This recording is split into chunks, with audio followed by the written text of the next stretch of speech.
Salutations, everybody. It is Maddie here today with episode 227 of the H.A.M Radio Podcast. And it's me, Karak, with ACG. Karak, how are you doing, my good friend? Excellent. Awesome. Good to hear. Absolutely excellent. I'm feeling a little bit of relief. Got all my announcements out of the way finally. For those who were not aware, I announced the studio space is over. Yeah, right. The whole thing that Karak and I would always talk in, little muttered voices Strange and like, code. oh, we'll talk about it after the podcast. All those secrets are finally revealed. So I got a new podcast going on the Patreon that goes up for early access every Wednesday. If you don't want that, it's every Saturday. It's an open book show with my girlfriend and I where we just kind of tackle more serious topics. Like we did healing through games for our first episode, and the reception's been really nice. A lot of people have been really warm and kind about it, so happy about that. A documentary for Pandemic is underway as well, which is really exciting.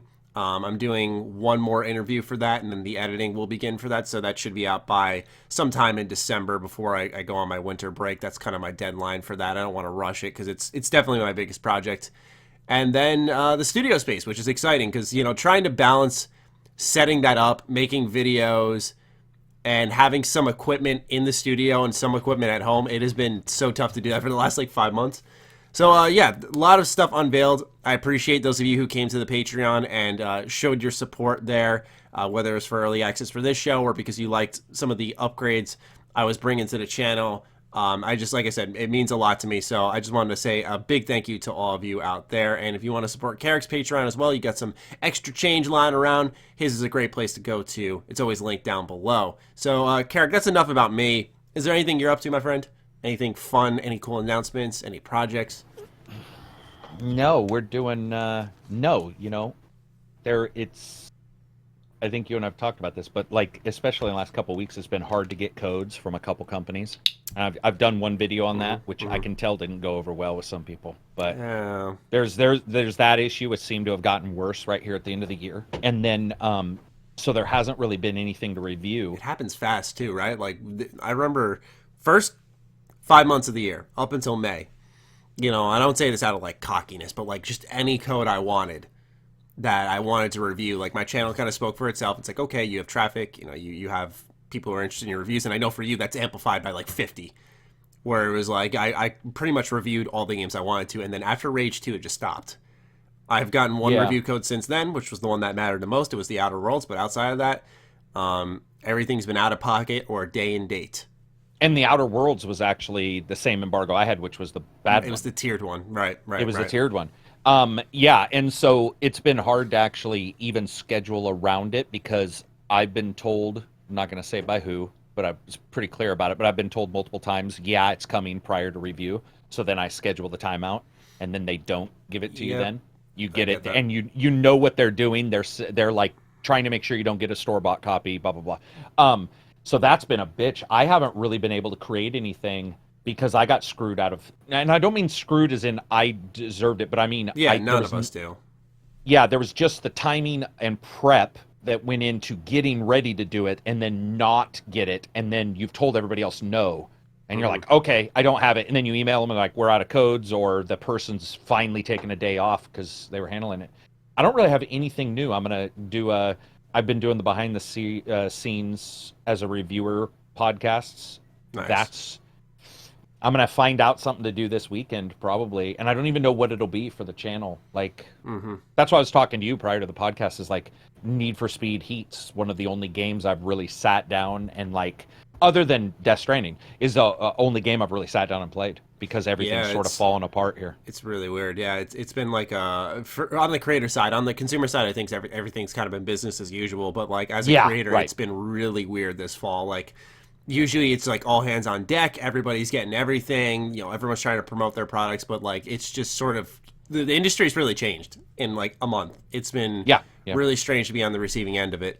And we just got to adjust like we always do. It's not like someone's putting a gun to our head and saying, you got to do this job. It's just going to take a while to understand. Yeah, and just reestablish some connections and figure out what the new systems are, because it seems like that's what's in place now. But anyway, with all of that out of the way, as I mentioned, we have a Patreon down below. If you would like to support it for $1, you get early access. If you add an extra $1 to that, you can get my podcast with my girlfriend, as well as this one in early access form. $3 will add you to the Discord, so it's a pretty good package wherever I have you subscribing, or where you choose to subscribe. I'm sorry, I'm not picking where you're spending your money. But I try to pack the most value in all those tiers, so I hope you enjoy those options. Let me know if they can improve at all. And hopefully we'll see you over on one of our Patreons. Hopefully both. Yes, that would be best. Now, Karak, we're usually, very niche in our topics, but today we're going to talk about, or start our show rather, with a more widespread issue that's been happening in Nintendo's lovely little Pokemon series. So obviously there's been a lot of backlash out of the whole National Pokedex issue happening, which, for those who don't know, long story short, is a lot of Pokemon are being cut from the game.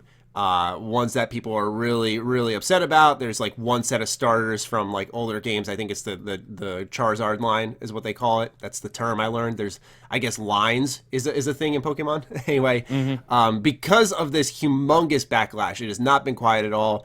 I'm not even like a Nintendo-centric YouTuber, and I don't follow many Nintendo sources, and even I've seen a ton of it on my feed and in the news. Reports have started to come out that the morale at Game Freak is at an all-time low. So it seems like they have their ear to the ground, and they are feeling what people are saying, and I don't know if they're disappointed in themselves or they're just sad that people aren't happy with what they're getting, because there's still 400 Pokemon. But the reason we made this decision to head up the show with this topic was because when I put it in the Patreon, and we sourced your questions as we always do for this show, we had so many submissions from all different walks, and so we thought this would be the perfect topic to start the show off with, because it seems like it'll be the meatiest of them all. So, Karak, how closely have you been following this situation for starters? Not very until I think it was yesterday when I started looking into it. And then because I don't know enough about, I was telling you prior to the podcast, I don't know enough about Pokemon to be mad that there's something not included. But at the same time, I just read as well that that Nintendo is allowing players to cancel their Pokemon Sword and Shield digital pre-orders. Reportedly allowed consumers. This is from Nintendo Soup, and they just say Nintendo of America has reportedly allowed consumers to cancel their digital pre-orders for Pokemon Sword and Shield. It doesn't really say, other than was unhappy about the cuts and requested to cancel the game and was instantly authorized. Wow. So they must know that people are really bothered. Yeah, I'd imagine that's about as far as I know right now. Okay. I don't think, see, the thing is, I think part of the issue, or the reason the issue is so loud, is because I don't think you need a lot of in-depth knowledge to understand it. It's very much a surface level problem. When you see it, is what it is. It's like, oh, less Pokemon. That means less to catch. It means less in the game. They've always had Pokemon in the older ones. Like, you've always had all of them. For most of them, I should say. And so why is it being different this time around? And so we'll get started off with Empty and Made, who submitted their thoughts on this whole issue, saying, I never really thought it was a big deal. They weren't going to have all the Pokemon in the new Pokemon game. So I guess my question is there something I'm missing? Like, it isn't really a low percentage of people that would care if every Pokemon is in there. I wouldn't say there's anything you're missing, as we kind of alluded to early on. It's very much what you see is what the problem is for people. I see both sides. I sit on the side of the fence where I didn't expect them to do every single one, because they're expanding the game in other ways from what I've seen. That's what I took away from this originally. Exactly. You're seeing them walk around in the wild, kind of like in Let's Go. Right. Yep. But the world is a little more open. There's a mixture of the fixed camera and open areas, but it's a lot more open. It's a lot bigger. And I know everyone sort of had their hopes set on like a Breath of the Wild style Pokemon game. That's exactly what I was saying. And I think that will eventually happen. I was one of those people who initially, I made a video about it. I was not impressed at all with Sword and Shield, but in an ironic turn of events, as things went on, I actually became more interested because I liked seeing the open areas. I liked seeing what they were changing. I liked the world that they were building. And I do fondly remember, like, I'm acting like it's a while ago, but I do fondly remember my time spent with Sun and Moon. I thought that series of games kind of reignited my interest and love in Pokemon because I thought that the world was good. I thought that the music was really, really good and sort of brought these locations to life in a new way. I thought the storyline was a little more interesting because it wasn't just the gyms, which we're also seeing happening in Sword and Shield. It's not just the gyms. So to me, it seems like they realized, okay, it doesn't have to be this very structured project where, all right, you have all these gyms like in every other one. So I appreciate that variety. But in answer to your question, I would say at least, and we'll hear what Karak has to say next, I don't think he's really missing anything. No. I think it just matters that, personally for me, I don't have the numbers, and maybe he needs them. I don't know how I know many. it's like 400 in total now. So I was actually going to use the number 400. I was going to say, if the number's like 400 now, then it's probably less of a deal to a lot of people because that's so many. Mm-hmm. But did they cut 400 to get to, so were they going to do 800? I think it would have been around like I have to double check, or maybe you can because I don't have the second monitor right now. Yeah, I can check actually, yeah. But I think that the number was going to be around 1,000 if they included everyone like people had expected. I think part of the issue is that this was not mentioned in any of the 802. Okay, sorry. So I was off by a decent amount. But it was 50%. 50% cut. Yeah, 50% Okay. cut. I think part of the issue is people are finding out now, and they, in a hilarious turn of events, I'll say this much, Nintendo really not helping themselves out. They dropped a trailer, like a CG trailer, and a lot of the Pokemon showed in that are not in the game. And that's bad. That's the one aspect I'll say is bad. Yeah, it seems like tone deaf. It seems like they were really ready and willing pretty much to sell the product with people thinking everyone would be there. And it's being promoted as such. Let's hear from RGenie869 or 869, whichever you wish. I was a big fan of Pokemon growing up, but stopped playing after Ruby/Sapphire and Fire Red/Leaf Green, since I never got the 3DS to play anything after those. That was a pretty long time ago. Since then, my daughter has actually gotten somewhat into Pokemon, so I bought Let's Go Pikachu for the Switch, and we've spent a lot of time on it playing that together. My point is, I'm not up to date on everything Pokemon, but I consider myself a big fan, and I'm not really that upset that they're not able to put all the Pokemon in this game. My opinion is that there are certain limitations that are preventing them from doing so, whether it's tech or simply time. And they've already pushed the game back, so even if it's time, I'd say time is a valid reason. Otherwise, I'd be looking at a release time at some point in early 2021 or something crazy like that. That being said, what are the odds that they could patch in some more of these cut Pokemon? I don't know how that could work on the Switch, but do you guys think that could be possible? What do you think? Yeah, I was going to say, I think like free add-ons, because the game will sell. Yeah. That's the thing. People don't realize, but like, the game will sell.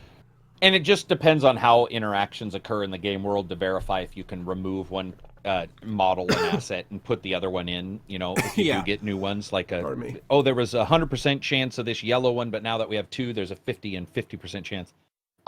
Most likely that was already done. So I think it's absolutely expected that there'll be some kind of, and Nintendo does stuff for free too. So it's like, there's no guarantee, or there's no like non-guarantee, whatever, that they won't say, hey, in 3 months, here's 100 Pokemon, here's 100 additional Pokemon, which could end up turning around and helping them a bunch. Yeah, it could get people going back to it. It's interesting because it almost creates this, the creation of a problem almost becomes free marketing for them. Exactly. And it's kind of sad because people, what they wanted initially in the launch product will be added in over time if what our Genie suggested happens. It's funny he mentions he stopped around Fire Red, Leaf Green. I'm sorry, I have the burps. And Ruby/Sapphire. Emerald is actually one of my favorite Pokemon games. I can't say it is my actual favorite now because when I went back to the re-releases on the DS, I didn't like it as much, and it was really weird because that was like that was the game. Like I loved Blue, I loved Red. I actually never played Silver and Gold. I still have not played those games yet, which is pretty crazy. I know, right? I've played pretty much every Pokemon game outside of that, but I stopped for a little bit after Ruby/Sapphire as well, just because I didn't like Black and White, X and Y was really weak. I still played it though. So I understand that. Some people also may be bothered because they're returning, like myself. You know, I got back into it with Sun and Moon, but some people may be like, all right, I'm finally a Nintendo console owner. I got my Switch, first Pokemon game on the Switch. It's on the home consoles, which I think that Grimblade also mentions that as a point, and it's exciting, and perhaps it's expectations at that point, but I can understand people's disappointment. We're going to take another submission from Brown Ninja 97. Do you think it's a good thing that Game Freak are getting a shock to their system? Personally, I feel like Game Freak have gotten an easy ride in the past and have ignored fan feedback, so they need this. A bit like Ubisoft or Breakpoint. A big enough slap to wake them up and reevaluate their goals with this game. Now, this is another perspective that I also share. Because when I first saw the game, I had mentioned this. I was like, I think that Game Freak has sort of coasted along with this series, and fans are starting to get tired of it, that they've demanded innovation for a while, not just the same structure, and that hasn't happened yet. You know, and when you see so many series coming to the Switch that were on prior Nintendo consoles, and when they arrive on the Switch, it seems like a whole new, pardon the pun, but even with Breath of Life, these gigantic changes come to these franchises, and you're not seeing really the same in as many ways and as big of a change with Pokemon. So I think I can understand, in a sense, why people think Game Freak's skating by. Do you get that notion from what you've read? Like I said, or like you've said, I know that you didn't follow too closely with this drama. Well, from the pure tech side, I don't think they're skating by, because I could be wrong, but this is the first game of this kind on the system, right? So technically, no, they're not skating by, because that means you're recreating. You don't have a reuse of assets. You don't have none of that's going to be reused. So that part's not skating by. Well, I think some of the animations are being reused, which is common, but I'm just saying, I think that is. But I mean, how would they reuse the animation? Even the rigging would be wrong. I'm trying to remember. There was a video going around. Some YouTuber uploaded a video comparing them. It was like, I think Pokemon Go, and I want to say it was Sword and Shield, and he mentioned how it was just they were reusing animations. And what's funny is this tweet had blown up, and people were like trying to armchair game dev this guy and like shit all over him, and like I'm talking like everyone was Twitter dunking him, and I was like, I spoke out because I was like, what the fuck is good with people? I was like, this guy wasn't even complaining, like he was not complaining, but still, it was what you mentioned brought up that video in my head, and that may have had to do with Sword and Shield alongside Pokemon Go. So I think some assets do end up being reused in some semblance, which is to be expected. If they did everything ground up, this game would not be coming out this year for sure. Well, when was the last one? Well, technically there was Let's Go. The mobile one, right?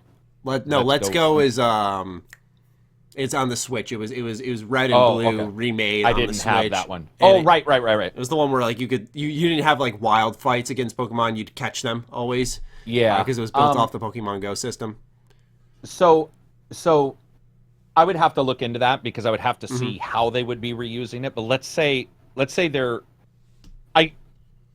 I still don't really even think that that's really getting away or skating by, because I think what people really want is some kind of ultimate change, and I already thought this one was. It is a little bit more open world.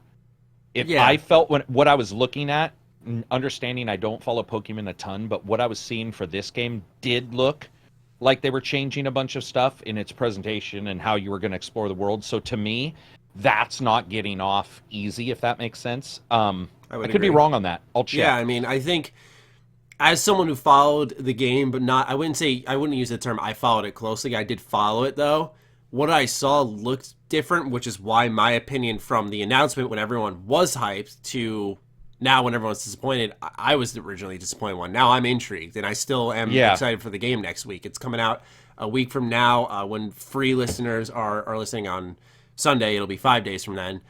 So yeah, it's interesting because we talked about tech a lot, and Grimblade brings us to that point. He says, for years, fans have dreamed about an open-world console Pokemon game, and now we are getting a half step in that direction.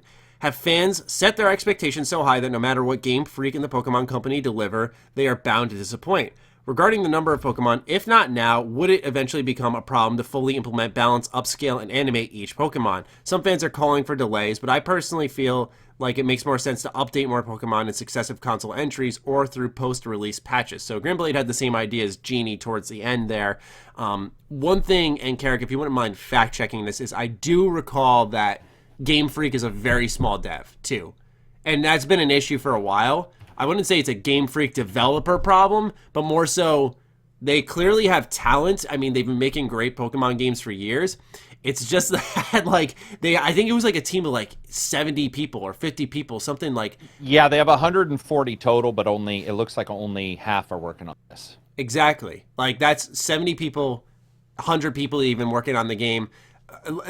Just for comparison for my audience, because I'm sure most will get this one, is remember Bethesda Game Studios when they used to make those gargantuan games off 100 people?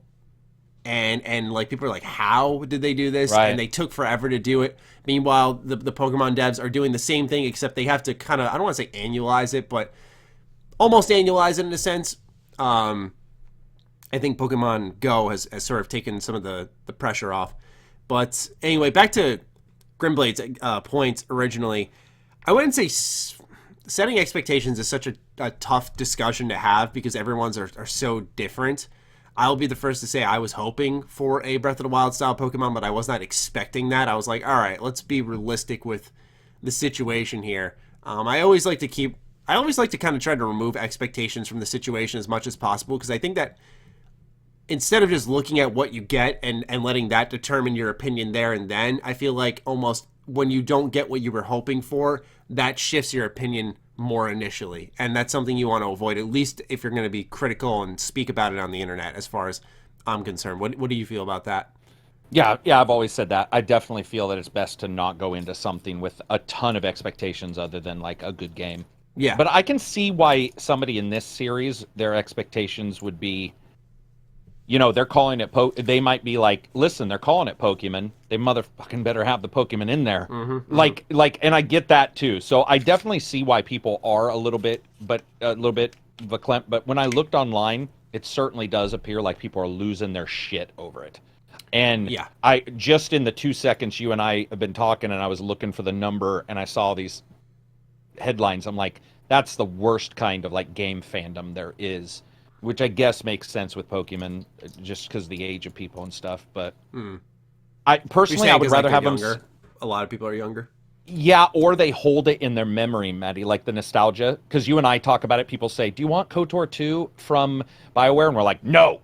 But most people would say yes, but they'd be fucking wrong because that's nostalgia.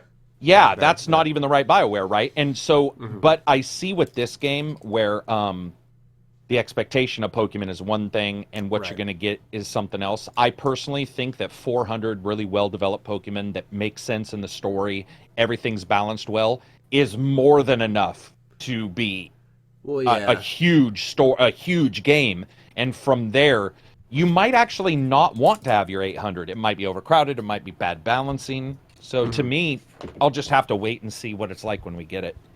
Yeah, I mean, the thing, one thing that rather we could forget about pretty easily is that there is multiplayer in these games, and yeah, true. It's probably a lot easier balancing 400 than 800, right? At least, and I'm not making excuses for them because I totally understand both sides of it. It's just me too. That's I think that changes game development. If it's a single player game and you're just worried about that space there, usually single player in these Pokemon games is kind of a breeze. So I think that would allow them to squeeze more in. But then again, I can counter my own point and just say that previous games with all of them had multiplayer. So it's really tough to say. And Q Davis is on the side that's a little bothered. He says, I can say I'm one of those Pokemon fans. I'm just mad that... Oops, sorry, I almost deleted it. I'm just mad that they decided to take away the national decks when we finally get a console game. So I think that's part of the issue, too, is that it was there on handheld. Why is it not there on the Switch? Oh, that's easy to answer. Shared assets on a 2D screen is about 8,000 times easier to compress than shared assets even on a 3D system. So if you have a 3D model of you and a 2D model of you, you can actually make you look like me on a 2D model quite easily. and not have a ton of assets because you're doing a non 3D palette. One Yeah. side. Yeah, so or like one face where it switches my face onto one guy, but it's your body. I'd be thinner, but I would still could pass as you, or you could pass as me. That kind of thing. I see that part. Even on the 3DS, where there are like 3-dimensional models in battle. Yeah, because you're talking about texture work, and you're talking about shit that is so many, such a huge. That's why I was actually questioning the earlier part about the reuse, but you're getting to a point to where you're blowing it up to such a proportion that a lot of it is not reused, and the amount difference is massive. Like there was one time where somebody was comparing old games to new games, and I can't remember what it was, but it was something along the lines of a main menu screen from Mass Effect uses more memory than all of Phantasy Star 4, which is like a 200-hour game on the Genesis. Now, it's not saying it uses it like for useful stuff. It's just that's the footprint, and that's how big things have become, and how like color data is in there, and geometry, and so yeah, there's a lot to look at, and not making excuses for them. I get it. They fucked up, and the commercial was a bad idea. The trailer commercial was an awful idea. That set them up for. There's no way to win when you have that bad of a planning where that shit happens. They screwed the pooch royally on that. Yeah. Exactly, and that's one of those things as a company, it's like you put yourself in a position, do we just leave it? Do we shut it down? Dude, I don't even know what... I would probably turn it... I don't know. I would probably delete it, to be honest. Yeah, I was going to say, I would say don't do the trailer, wait for the launch trailer. We got a week till launch for Pokemon. People are going to know what we're doing. You know, I just feel like it was almost foolish to force that out, like someone was just trying to save a couple of bucks and make sure that the trailer didn't go to waste. Imagine if you and I released a podcast thing, and you had Lone and what's his name? Noah. Noah, that's a good point. Right? And it shows all of us talking, right? And we're all just sitting there, and it looks like 4 people, and then they show up, and there's 2 people the entire time, and they're like, "Wait, what is going on right now?" And you're like, "Oh, well, that's not representative." And I think you and I know that most of the time, if you're not representative of whatever you're releasing, even a video thumbnail, by the way, you're in for some deep shit. Like, people are going to come after you. So, yep. Well. We'll see how this story develops. We'll see how the game sells. I'm sure it'll be just fine. I'm excited to see it myself. As am I. I'm still going to buy it. All right. Let's move on to more PlayStation-centric news. So we covered pretty closely on the podcast Shawn Layden's departure. We talked about it and its impact and what happened at Sony for, I'd say, about 2 weeks worth of our show. And now we've seen the follow-up moves from Sony to fill in those big shoes. And interestingly, Gio Corsi, who was a big name at Sony as well, he was one of the heads of like the whole Vita movement at the time when that was a console. He had left PlayStation, and unlike, I'm not saying he doesn't deserve it, so don't get this wrong, but unlike Shawn Layden, he received a lot of goodbyes publicly and an announcement and all of that stuff. So makes it all the more stranger what happened to Shawn. I'm curious to see where he lands. And I think it sort of solidifies that internal strife that had been rumored for a while. Anyway, Guerrilla Games' Herman Holst is now the new head of the worldwide studios for Sony after Shawn Layden had departed, and Shuhei Yoshida will be heading up PlayStation's independent gaming movement. Now, I had heard quite a bit about how Sony's independent games approach was less than desirable, and it's why you saw sort of a shift back to Xbox after all these years. Like, a lot of indie devs were pretty open with the fact that Sony was not helpful in promoting their game. They'd sort of send it out there with a bunch of the other like bottom tier trash mobile ports and whatnot that just kind of flood the market essentially. It didn't help it get the name out there, and overall it was apparently a very strenuous, intense process. So having someone like Shuhei head that up, who is very good with that. I think he was previously there at some point in time, or he worked with independent games back when Sony was putting out games like, for example, Journey, really popular indie titles. It's good to see him there. I think that's the more interesting decision and the most immediate impact one. But I'm curious as to your thoughts on this. No, mine are the same overall. Like that makes it's the only move we've had recently that makes any. Maybe doesn't make any sense, but like actually is clear. We understand what's actually occurred. I just find it interesting that you see someone going from heading up a development studio to heading up just all the worldwide first-party studios for Sony. I found that a little surprising. Maybe Herman Holst was a much more important figure than I was originally aware of. Not that he was like some no-name, don't get me wrong, but I was a little intrigued by that decision, right? Because we had speculated originally that, I think his name was Jim Ryan, the guy who we thought kind of forced Sean out. We had speculated maybe he would just take it over himself because he had a very different approach to things. But they, in fact, maintained this position and didn't condense it, like what I think was also reported. I mean, we also don't know, like, if it sounds like what's his name, Jim, whatever, that he is in charge of everything and that the other people are going to sort of, work with him as a team. It wouldn't surprise me if that guy, who just moved, maybe they work together, Mm-hmm. They work well as a team. They have the same idea for what PS5's doing, and they're just like, let's do this. I would not doubt this will be like one of probably 10 moves we're going to see. Really? 10 big change. Yeah. It definitely sounds like there's at least 3 or 4 big changes coming as well, and that makes sense because they are releasing. Remember, no company other than Sony now, no company's ever had 2 successive series be the number 1 console ever. So the first time and only time this has happened is PS3 to PS4. And so the assumption is that Sony, Microsoft, everybody think this is the generation to grab. So I could definitely see them really wanting to get their ducks in a row, which is most likely why Sean is gone and how it all went down. It's when you look at the people who hit the stage to announce the PlayStation 4 versus who's there now, literally everyone who was on that stage is gone and has left Sony at some point or another, which is, I think, good. I view it as a positive thing, despite what maybe internal strife may be going on. I view it as a positive thing because it means new blood, new ideas. And I don't think any of these companies, especially Sony, who showed some signs of it with the whole crossplay thing, should start to get stagnant.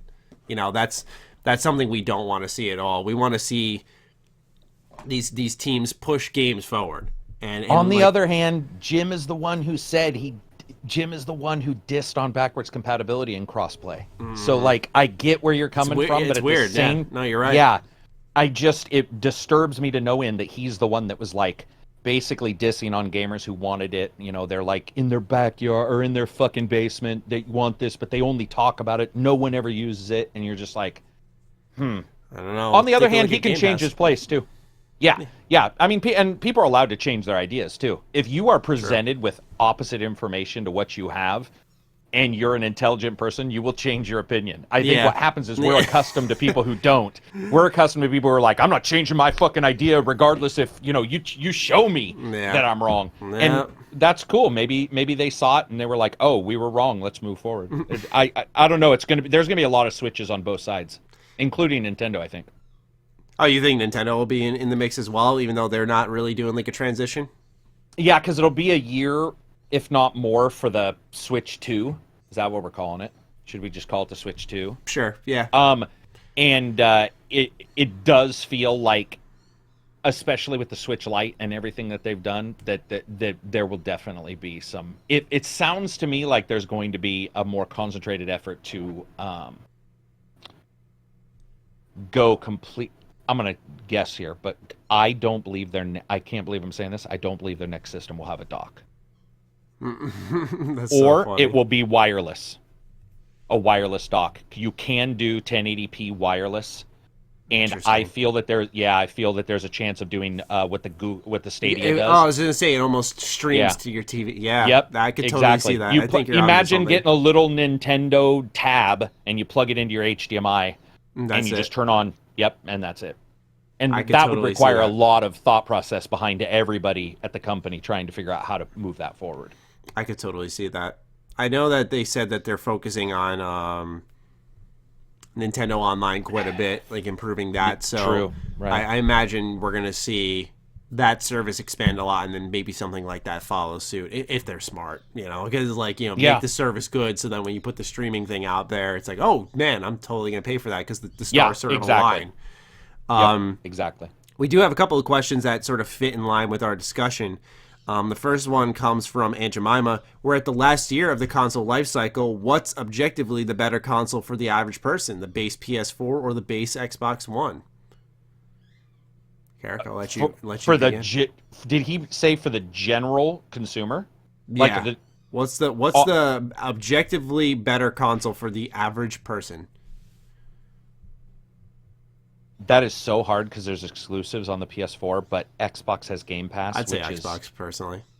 Yeah, and I think it's a little cheaper. I could be wrong, but I think the Xbox is only like at $159 or $179 right now. Yeah, no, that's what I'm saying. It's ridiculous. If you're talking like your average, I don't want to say average Joe, but but it is true. Average Joe. He does a hardcore game. He plays every now and then. He dabbles in single player, but he mainly mingles in multiplayer. Yeah, buying an Xbox for like $170, $200, and paying $10 a month for Game Pass sounds like the ticket. That sounds like exactly what someone who's just like a general gamer would need. You don't have to worry about going to the store.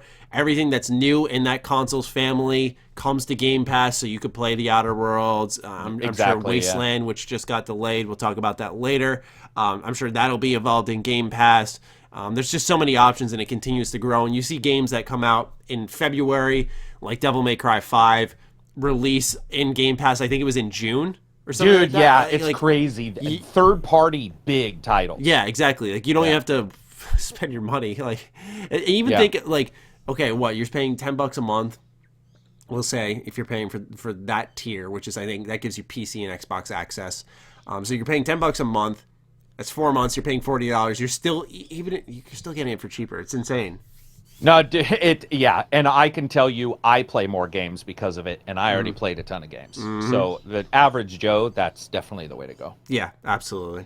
Obviously, or we'll say hardcore, I think PlayStation's the better place to go because it does run games a little better. Exclusives. And I was going to say the exclusives are a huge sell. I mean, because it's not just your like Horizon Zero Dawn, Death Stranding now. I think it's ones like Neo, Persona that sort of round out that bunch, because that's what PlayStation 2 had. That's what made it such a significant generation. You'd have these first party hits, but you'd also have the second and third ones that were exclusive to PlayStation that sort of rounded it out. Yeah. Let's see here. We had another question. Mike Fury asked us, is Guerrilla Games' Decima engine the best engine around right now? It's pretty fucking good. That is for sure. Very beautiful. Yeah. Yeah, and it seems to be like if you watch their GDC video, it's really technically advanced in some crazy ways, including like atmosphere and like weather, which is one of the things Death Stranding and Horizon Zero Dawn #1 both really excel at. Yeah, I remember people really freaking out about how good Death Stranding. Horizon's weather. Oh, Death Stranding. Yeah, gotcha. Death Stranding. Like people were freaking out about the rain. And I was like, okay, I love rain in real life. So, but speaking of Death Stranding, we'll use another Mike Fury question. He submitted this time. He sectioned it out, which we ask all of you to do, because he has like a main question thread, and then like, hey, if you got extra time, here are lesser questions, so we know what we should answer from him, what matters, and not just a rapid fire 20 question list. So here we go. I haven't seen anyone make this comparison, and by the way, I'm going to interject here that this is actually a really, really good statement that made me think a little bit more on Death Stranding. Shadow of the Colossus is considered one of the top 3 best games on PS2 by many. So my question is, if that game is a bona fide walking simulator, or in its case, horse riding, with amazing boss battles and a great story, why is Death Stranding not given a chance? Since it does have what seems to be big bosses, and again, what seems to be like a great story. I thought this was interesting. Obviously, you and I haven't had time to play Death Stranding, but I did beat it. Oh, you did? Okay. I've got about 10 hours now. 10 hours, okay. That seems to be the magic number. Everyone's talking 10 hours. Yeah. Shadow of the Colossus I did play, did not beat, but really liked Shadow of the Colossus. I would have finished it, but I don't know why I did not. Maybe this winter will be a good time to do that. Anyway, since you have played Death Stranding, then you can offer more than I believe. What do you think about this?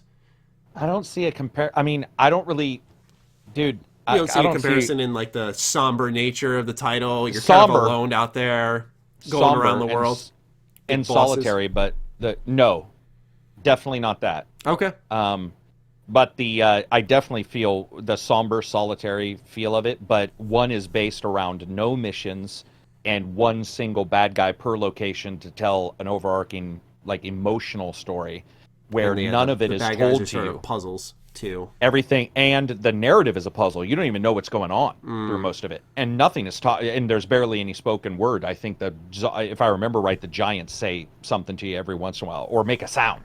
And then you have Death Stranding, where you have 45-minute to 2-hour cutscenes, and every mission or every single place you go is a small delivery mission. Yeah, I don't see a lot of connection. Okay. There, or as much as maybe he, but I mean, why is it not given a chance? I gotta say, I completely disagree. It's been given way more than the normal. Yeah, I was gonna say.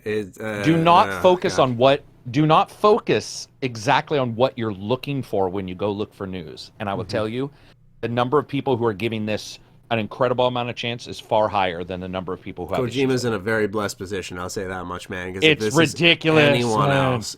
Anyone else, man. Yeah. Right when you see the Monster Energy drink, most people are shutting the game off. But if it's anyone else, dude, that's what I said. I brought up the Monster. I'm like, do you guys realize that there are entire fucking forum threads devoted to like sponsorships in games and how bad blah blah blah, and because it's him, he can just be like, no, it's because it's me and I'm doing something different. People are like, okay. Yeah, and I think I heard this, and I don't know if my friends are messing with me last night. Is it true that you can like apparently watch like The Walking Dead or something in there? Is that like a thing? I haven't watched The Walking Dead, but you can watch stuff, and there's a lot of goofy interactions you can do in your main place that are really goofy, really they're cool, by the way. Even just because they're cool in a way you would not expect it to occur. Like if you go to look at his balls, he'll cover his balls because they know that people use the camera to look up chicks' skirts in like Neo or not Neo. Automata. What's the game? Nier Automata. Bayonetta, right? Bayonetta's another one. Yeah. And he'll like cover his junk and he'll give like, thumbs up to the screen and the camera, and he does all this, and there's monster all over his house. So it's goofy. It's almost it's goofy, but I think you're absolutely right. I think like the Monster Energy drink, I had forgotten, but that is a good example of how much of a chance that is given versus anyone else. And it doesn't matter if it was Ken Levine. It doesn't matter if it was fucking. If it was anyone else, it's like, damn, they've been corrupted. Exactly. It'd be ridiculous. Well, the reason I like to talk about this game so much, a lot of people think I hit on it or because I don't like it. I haven't even played it to say if I don't like it, but I just think it's such a fascinating conversation because you could feel off a lot of day one reviews and even people talking afterwards that they were scared to post their review if they were even slightly critical of it because people were so rabid about the idea of this game being anything less than a masterpiece. And that like combination disappointment but like fear of like threats because you didn't praise the shit out of the game. So I feel like this game just has a whole different launch, and it absolutely will be a totally different conversation in a year when everyone's had their chance to play it, everything's simmered down, we've taken a good look at it, everyone's taking a breath, more important shit happens, I think the conversation will totally change. I'm looking forward to playing it. I'm playing Luigi's Mansion 3 right now. I'm absolutely loving it. Which is supposed to be awesome, yeah. It is awesome. It is awesome. I liked the first Luigi's Mansion. I played a little bit of the one on the DS. I didn't get grabbed as much as I would have liked to, but Luigi's Mansion 3 it's beautiful. Oh my gosh, speaking of beautiful games, you can see like the fucking fabric threads on Luigi's hat. It's insane. Really good looking game, but also unique gameplay systems. It's very charming. It's funny at times. Clever design. It's got like those Nintendo collectibles that really have you investigating levels. Large attention to detail. Great game. So I'll probably be balancing that and Death Stranding. I don't want to take too much on because I know I want to also play Pokemon. So, and also Jedi Fallen Order. It's going to be a busy couple of weeks. But if I get sent a code for Death Stranding, which so far it does not look like I will be, but if I do, I want to put that game under my belt because I want to talk about it quite a bit on the channel.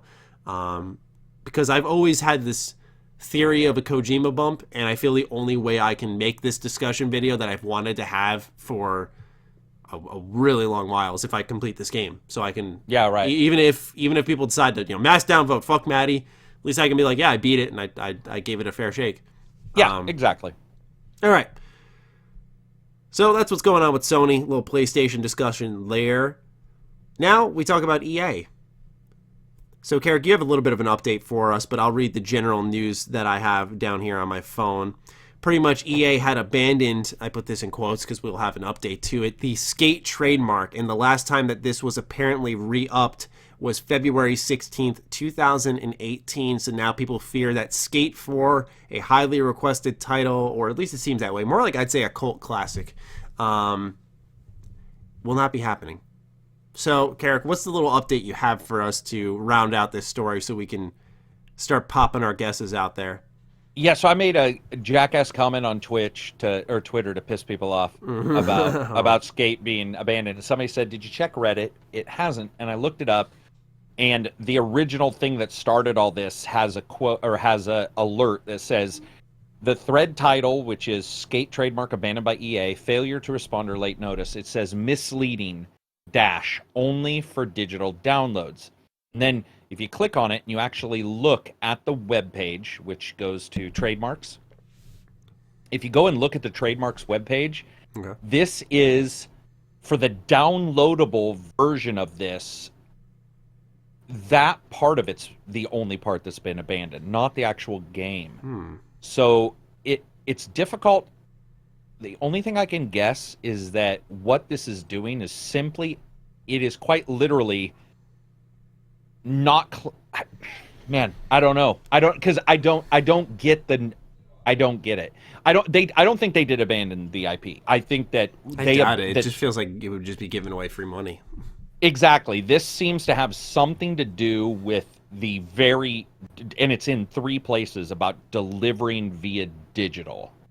So I don't know how the original or how 3 was developed or done. Maybe they just didn't care. I mean, I don't know.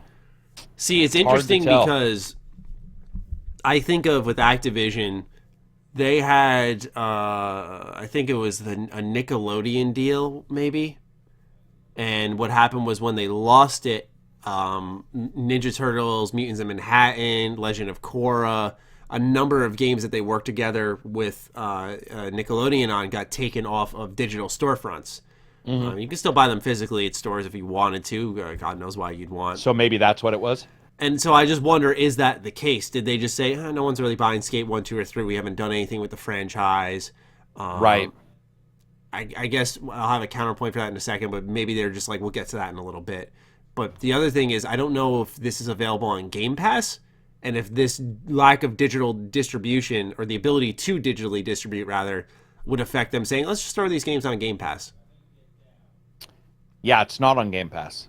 Okay. So that's the only thing that would be, that's weird to me then. Because I would imagine. I think you're right. I think Game Pass, because it's not on Game Pass.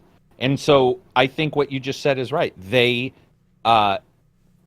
it's not on Game Pass, they are not going to be selling it or updating it on storefronts, so they're not refreshing that IP.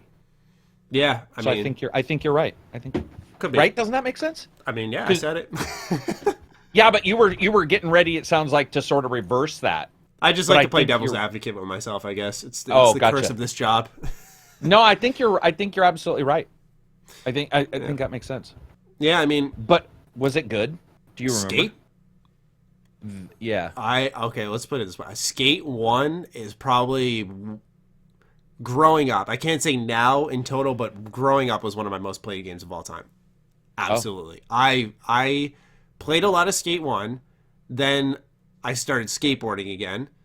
Then my friend at the time, who I was very close with, got Skate, and we played it together a ton. We'd go online and play, I'm talking 8 hours a day. We'd just play Skate. What would happen is the online mode, it's exactly actually a game in real life. You do play the game of Skate. So you do a kickflip off a stair set, and it's okay, now you do a kickflip off a stair set. And then each trick you want to get more complex to mess with your opponents. And let's say I mess up and I do a heel flip somehow off the staircase instead, you get an S. And so that mode I loved. And then you could do free skate online where you could skate in the open world. And I think, was it 2 or 3 let you get off your board and run around? instead of just skateboarding. But I think just one was special. One was special because you'd get like Gotcha. brand deals and sponsorship deals, and you'd film like skate videos. Very creative game. I love that series. I don't love it as much as I once did, though. I think 1 was enough for me. I didn't like 2 or 3 nearly as much. And so I'm in the boat of just re-release them, make them available, maybe touch them up. But there's no need for a 4th. Gotcha. I don't think. That's how I stand on it. Have you not played these before? I played one of them, and I legit, it's been so long, I don't remember which of them I actually played. Okay. Well, how about this? If you can remember But I the could camera get off angle, the skateboard. Okay, there we go. Then that's probably 2 or 3. I think 3 was 2 the or one. 3? Okay. And I don't even remember if I liked it. I do remember I was a big Tony Hawk fan, and I think I didn't like these as much as Tony Hawk. Oh, yeah, makes sense. Tony Hawk's more arcade-like. Yeah, and then Tony Hawk died because of that shit release. Remember that one? Tony Hawk 5, I think, which was like one of the worst games ever made. So Bummer, too. Bummer. Just, oh, yeah, big bummer. You know, that was such a timeless series, too. Like, I don't think there, really outside of Project 8, I don't think there was a Tony Hawk Pro Skater game I was like, this sucks. And once Project 8 happened, I was like, I didn't care about the series anymore. And then 5 happens, and you're like, fuck, man, this is just a bummer. That game was legit bad. Yeah. So we don't know what will happen with the Skate IP, but for now it lies dormant. But don't worry, because EA is apparently remastering and re-releasing fan favorites, they called it, next year. Presumably Dragon Age, presumably Mass Effect. Most likely in our hearts, Karak and I, KOTOR. Yeah, right. 1 and 2, re-release. That's the thing. A lot of people misunderstand what I want in the terms of a re-release. And it's just, I don't want them to touch the game. If you want to add some bug fixes, be my guest. But just give me the game as is. I don't want it to be graphically done up, change the gameplay. Just give me the game as is. I don't know if it'll be as successful, or not successful, but as accessible, rather. But I would be so happy if that's the route they took. Which, speaking I wonder, of... yeah. Sorry, I go don't... on. Oh, no, I was just going to say, I wonder what the plan is. Because, like, which Dragon Age is the one that's rumored? Do we know? It's not Inquisition, Dragon Age right? 4. Dragon Age 4. They just, I think, recently confirmed it's still in development, but won't be out till like 2022. Like Yeah. they restarted development on that game for sure. So on these, though, these originals or whatever they're called, has anybody guessed on what one might be remade or remastered? I think they will probably do Origins and Origins and 2 in a little package. Because those are stranded on PS3 and 360. So bring those to current consoles. Inquisition. Who the fuck is playing it? But that's already on PS4. So yeah, and Inquisition, despite all my issues with it, I played it recently. Okay. 6 months within the last 6 months. I played it, and I was actually surprised how good. It didn't look bad. Like it looked current. So I would say that one. Yeah, there's no reason. It's made to on Frostbite, redo that right? one. Yeah, and it like, textures were up to, it wasn't that ugly texture issue where you're looking at something saying this feels like it was from the 360 or something. It just wasn't the greatest game in the world. So Origins would be fun. I've had an itch to go back to Inquisition just because I want like more Dragon Age, because I've played Origins and especially now that I think it's probably coming back, like I'll wait, but I've played that game ad nauseum. So 2 and Inquisition sort of sit there as the ones that I just did not sink into as much. Yeah, I didn't love 2 as much at all, man. I liked Origins a lot, not amazing amount, but I liked Origins a lot. And 2 was, Origins was cool, but I felt it was a little cheap. They sort of pretended like it was completely different with every character, but really that first hour is. Yeah. Or whatever, Yeah, I know what you're saying. I don't know if you remember this, but I remember when it came out, they were sort of selling that it was like a whole different thing, and then you got in, and if you're like me and you, where you play it multiple times, you're like, oh, fuck, it's all and then you start, and you're like, wait. It's all sort of mending. All these weird startings are sort of mending. I liked it a lot, though. I mean, don't get me wrong. And I would love to see it. I would love to see it updated graphically. Just even just res and turned up. It'd be cool to see. Right. Well, speaking of re-releases, remasters, we'll use another Mike Fury question. A little bit of help, please. He's asking for. I'm working on a video series about reboots, remastered, or reimagined. Can you guys define these terms? And can you guys name some games you would like to see either rebooted, reimagined, or remastered? Maddie can't say Fallout 3 or New Vegas. Oh, he left out KOTOR. That's a fuck up right there. That's an easy answer. All right. I always grill on Mike. Poor Mike. He just puts himself out there, really interactive viewer, and I just love to toast him up. Sorry, Mike. Love you. All right. So reboots. We'll start off with that. What would be a definitive reboot in your eyes? I think of sort of like a Call of Duty Modern Warfare. Right, yeah, it's got to be within the same world, but then, you know, different approach, I guess. Different, yeah. It's the same skeleton overall, like the same name even for like a land if it's a fantasy game. But then from that point on, if it's a reboot, everything's out. It's like Star Trek. You have Star Trek, and then you have like the new Star Trek with Chris Pine. It looks like the same world, but then you have the Enterprise, but it looks different, and you have, so a lot of the same names. Yeah, think of it's like you're resetting your computer, but like you have different programs on it, or different Windows almost. Yeah. It's Windows 98, Windows 10. That's much better said than I. That was remaster. That was reboot. Remaster. That was reboot. Remaster. I just think cleaned up. The word cleaned up is what pops into my head. Yeah. Think of let's think here. Think of the Sly collection coming from the PS2 to the PS3. That had to be remastered, right? They aren't just gonna, because I think it is Sly 2. They have the PS2 cutscene, so what happens is it shrinks down to the black bars. Yeah, right. It has almost a grainy overlay too. It's a little more pixelated. I would rather be a better word.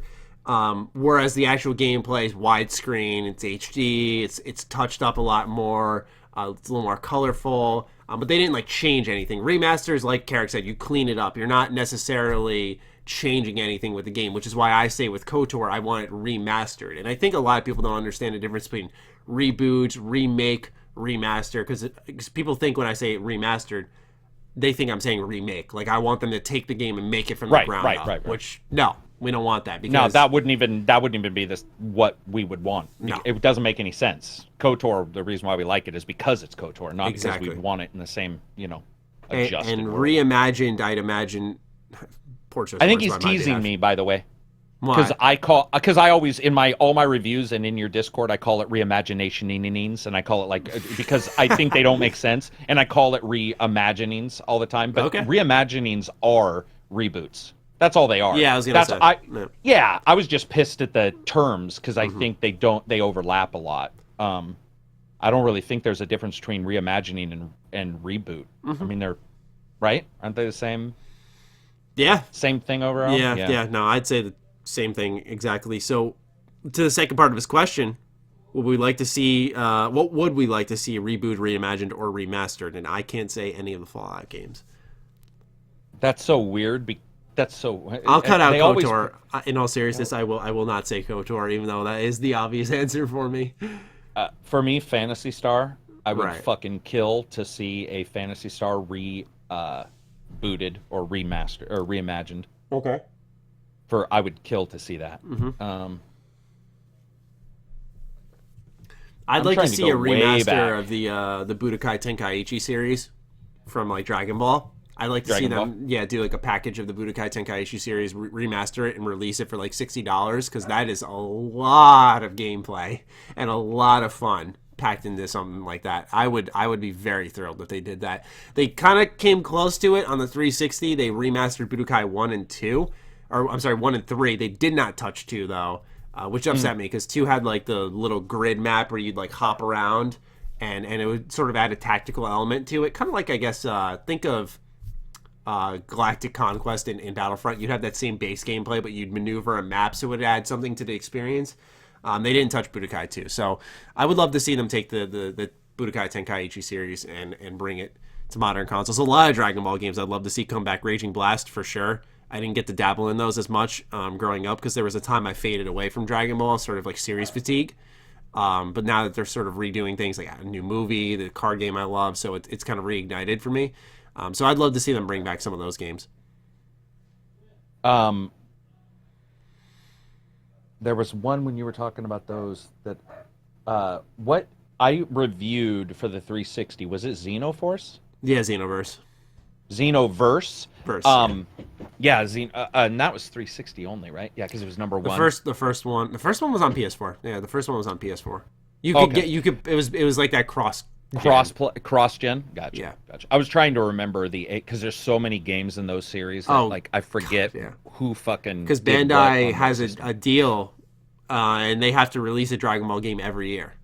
Like Spider-Man with the movies for a while. Because Spider-Man had that where they had to release a movie. Or like every fiscal year, something like that. There was another one, and you played it. Probably, I know you didn't like it as much as like KOTOR, but I would like to actually see a full remaster of Jade Empire. And the reason why is because so KOTOR, I tease, I love it, but it's got the jankiest ass animations, like for leaping into battle. Like you see it and you're just like, oh my god, it looks like a kid drew it. But Jade Empire was a step above and had you switching martial arts, and it tried, but it was still old enough that it never quite worked out. And I actually believe Jade Empire switching the martial arts with the thumbstick and, you know, switching between your martial arts and those animations could be fucking amazing. And also, no other game is like China steampunk that I know definitely of. not. It's like, so unique. What a weird world. It's so unique. And, I mean, there were like hints. I think I had Trademark or something that people thought Jade Empire may be coming back. And, you know, you coincide that with what EA's saying. I think they're really just getting ready to re-release everything. Quite honestly, I think we will see KOTOR in all seriousness. I think we will see Dragon Age. I think we'll see a lot more of them because people are just limiting it to the big ones. And I'm like, I think they're just like saying, what's stopping us? You know, when you saw them team up on Steam, I think that showed that they're trying to like open the door to some new avenues and that they're going to want to get these re-releases everywhere. Yeah. And I think Steam is a good step in the right direction. And if they team up with Xbox and do more Game Pass titles, that would be huge. All right. Let's move on to our next topic, which involves Activision. And, you know, I got to say, that was our first EA discussion that went in a positive direction. Exactly. Not grilling on them. It's interesting. EA's doing better than Bethesda. There's a video title for me. All right, so let's talk about Activision, who's not doing too hot.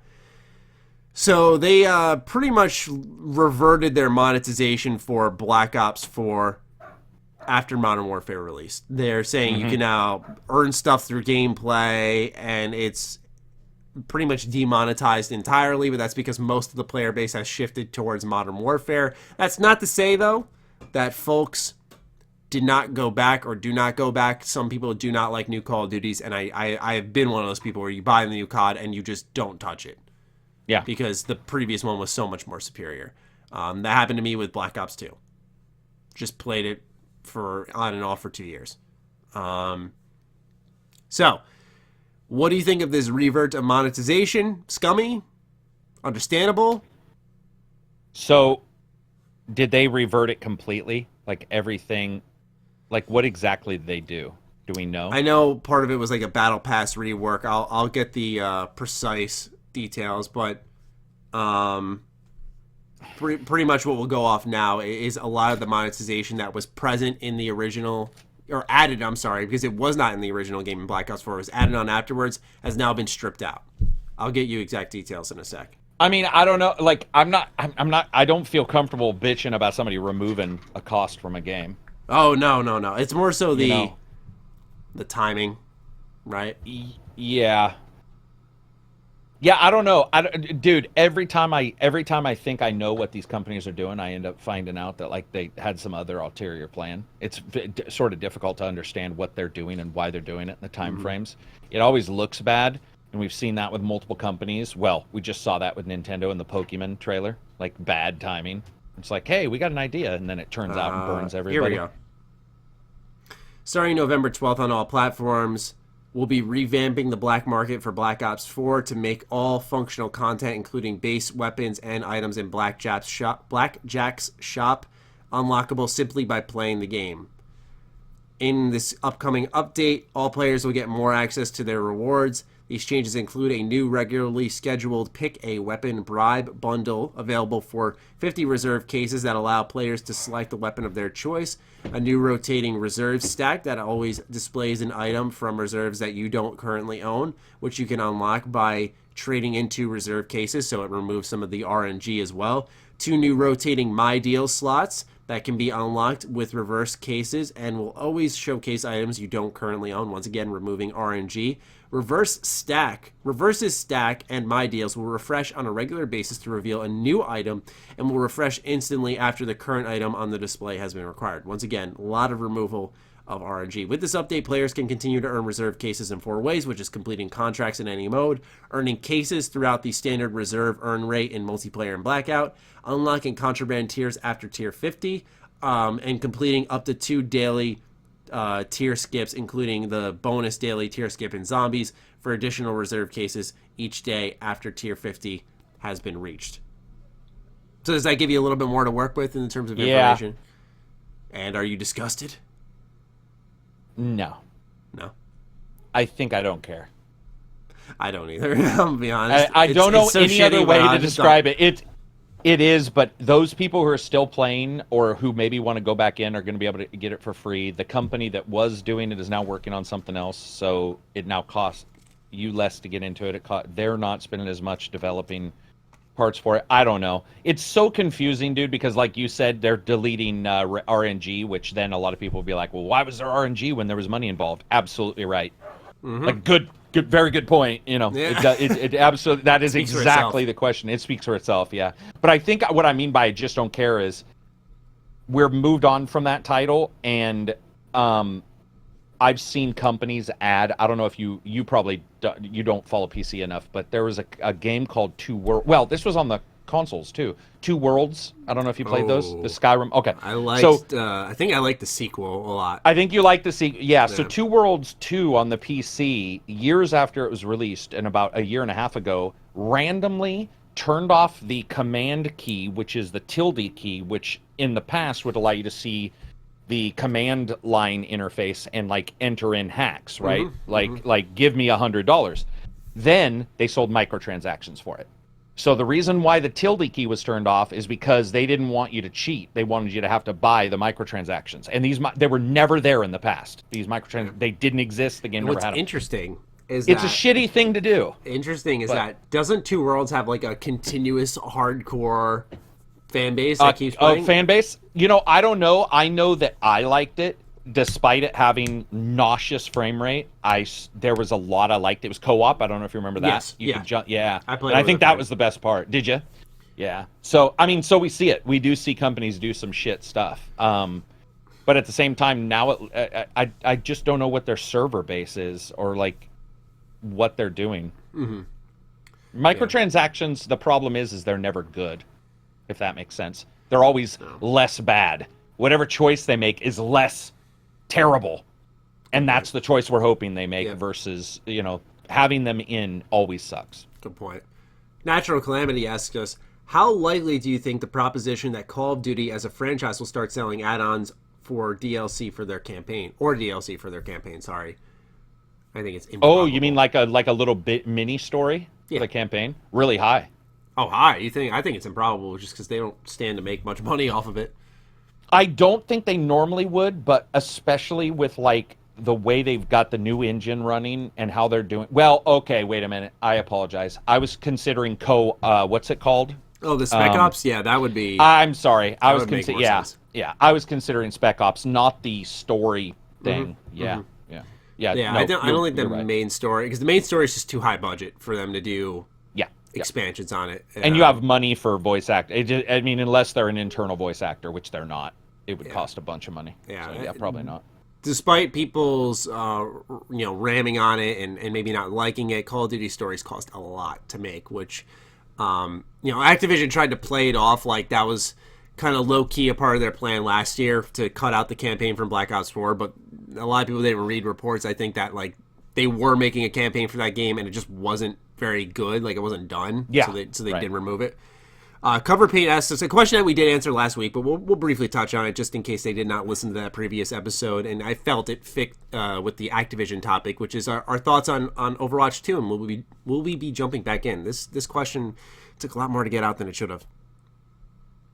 I think it sounds awesome. PvE, some co-op stuff in there. Yeah, I'm more interested, and I feel a lot of people around me are. I think it's just because it's so far off. Really? Yeah, but Oh, like my gotcha. friends are like, I don't give a fuck, and my friends are like, fuck Activision. Not even just because of the whole China thing. They're like, we're not interested in Overwatch anymore. You know, we played our heyday of Overwatch was like 2016, 17. Like we played deep into 2017. A lot of Overwatch. I love that I think game. your friends are full of shit. Yeah. And when the game comes Yeah. out, Maddie, Oh, they'll play who's it. going to be in fucking line, dude? But prior to you even getting in line, Oh, yeah. they'll be there. Yeah. Because it's like, here's the thing, man. Gaming is very situational. I always Yeah. believed. Like, if I may have a bunch of single player games on my plate, but suddenly I want a multiplayer game just to Right. have to balance it out. And if Overwatch happens to be there, it's like that's an obvious choice. Yep. You know, I absolutely agree. I'll definitely be getting into number 2. I'm interested in seeing the single player and co-op kind of gameplay and exactly. stuff. I can't sit here and say like, man, I said for so long, I wish they did a story, and then when they did it, I'm just not gonna play it. Like, Yeah, no, right, That's exactly. what I wanted from that series. It was the only thing I felt was missing. The multiplayer was a lot of fun, although I don't think, apparently from what I read online, it's not as good now. Still, I think it's a lot of fun, and I can get behind a single player game. Let's see if there's any other Activision related questions. No, but we'll throw this one in. It just got announced. What are your feelings on the upcoming Halo television show? Yeah, I saw that this morning or a little while ago. I don't remember. Comes from a radical Day's shark. been long. I don't care, and I'm pretty open to the fact that I don't like video game media related stuff most of the time, and Halo makes shit for sense. There is, other than the Master Chief, and he's only interesting to me for one reason. I am not interested in the side stuff. I've read all the books, and I enjoyed them, but I'm not interested in them to watch a show. My God, not. Yeah, I remember watching on Netflix. They did some like ODST movie or show, and I was just like, well, I remember watching it, and I was much younger, and even then I was like, what was the point of that? Right. That's the kind of feeling I got. So personally, I'm pretty indifferent to it. I don't care that it exists. I don't know if it'll really bring Halo to that new height. See, the thing is that what Microsoft's doing is kind of reverse. It's like you got to make people care about the series again, right? Like people are very convinced 343 sort of just train wrecked this thing into the ground. 4 was okay, but they sort of did a lot of retconning, and then 5 was just, oh god, don't even get me started. 5 was terrible. Multiplayer I thought was okay. I thought the changes they made there were good, but it's clear that they had no idea what they were doing with the story. So you got to make people care about what happens with Halo. What is the name of the new Halo game? Infinite. Thank you. That shows how relevant it is to me. And I like many people in my age bracket, I'm 24. I grew up on Halo. Like 1 through 3, man. Like each of those games, hundreds of hours, hundreds. So that shows, I think, alone what 343 kind of did to the series. So Microsoft needs to make people care about the game series to want the expansions. Otherwise, it just looks like a foolish move.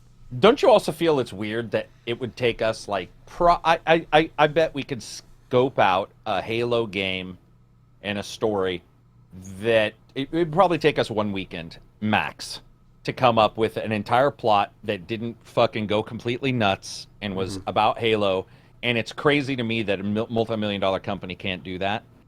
Like, they can't figure out how to... You're just sitting there going, like, Master Chief's a bad guy in the last one. Like, who would ever think he's a bad guy? Like, none of this makes sense. And they get all caught up in the pseudo-sciences and all this shit. And a lot of people are just like, dude, put us back on a Halo, put the Flood on there, and let me fucking fight a bunch of guys. Yeah. Like, what are you doing? And instead... And then they're like, hey, let's put a more meaningful expansion to the story in Halo Wars 2. It's like, oh my god. Yeah. Yeah, dude, it's weird. Like, of all the games that I feel dropped, and just make no sense now, it's Halo, and I love Halo. Love it. But lately, well, not lately, I guess, since 4, I liked 4 somewhat, but I've had a lot of issues with it. Yeah, agreed. Did you like ODST? I'm sorry. No, you're good. ODST was solid. Like I played it with a friend when I was younger at his house, and it was okay. I was more interested in games like 3 and Reach. Those were kind of more definitive because I remember Reach was sort of like a last hurrah, obviously for Bungie, but also it symbolized a lot of changes. I remember the story. You know, it really Darker. wasn't about Master Chief. Yeah, it was a lot more dark, and I really cared about it. I was like, wow, man, this is really good. Like, wow, they're expanding the universe, is what I thought, and it felt good. And it seems like 4 tried to do. See, the thing is if I were ever to inherit like anything creative, the last thing I would do would be going fucking haywire in my first. Exactly. Like I would, as I know I'm not a game developer, but just simple logic says, play it safe, learn your surroundings. You know, right? Like, don't fucking go in there changing a ton of shit, which they did. They retconned so much in Halo 4. All right. Yeah. Let's talk about Take-Two. We got all the big companies just headlining this show, I swear.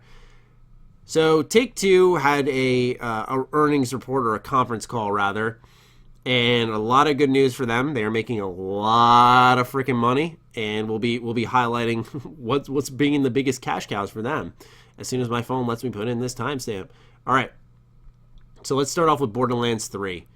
Borderlands 3 has reportedly sold 7 million copies. NBA 2K20 continues to grow and has sold 6 million copies, which now outsells 2K19. GTA 5 and online have had its best quarter yet. Best quarter yet. And it's 2019. Game came out in 2013. Christ. Red Dead Redemption 2 is at 26 plus million copies sold. Furthermore, digital spending, which is either the full game or add-ons, which I believe would also include microtransactions, reached 73% of its total bookings. And lastly, The Outer Worlds is called a critical and commercial success. The Switch version will be arriving before March 2020. What do you think about all that? I think one thing just popped into my head when you were reading all that. I was like, at some point, GTA 5 will cease to do as well. And what will happen is their investors. No, they're not. They're private. They're not. They don't have. No, wait a minute. Does Take-Two have investors? I'd say so. Yeah, but I can't remember. I thought it was the brothers who owned it. Okay, regardless, whatever occurs in the future, if they have investors, they're absolutely fucked because they'll continue to show debits that are so large compared to the increases that are so large right now that you'll see them doing crazy shit financially. That was the one thing I was thinking for some reason. And then overall, dude, NBA 2K sold amazing. What was the one you read? FIFA? Or was it or NFL? You read... I read one of the sports Borderlands ones. 3, NBA, Red NBA, Dead, yeah. GTA, yeah. It's crazy that at least one of those, like NBA, is known to be shit. It's got horrible microtransactions, and in 1 month was the #1 selling game in all of the year. Yep. So in 1 month, they sold more than every other title in the year. Like, it's a juggernaut. It's I don't know, dude. It's almost fucking unfair. Imagine if you were working there, Maddie, like, let's say GTA comes out and you're like, oh, fuck, man, this is doing well, blah, blah, blah.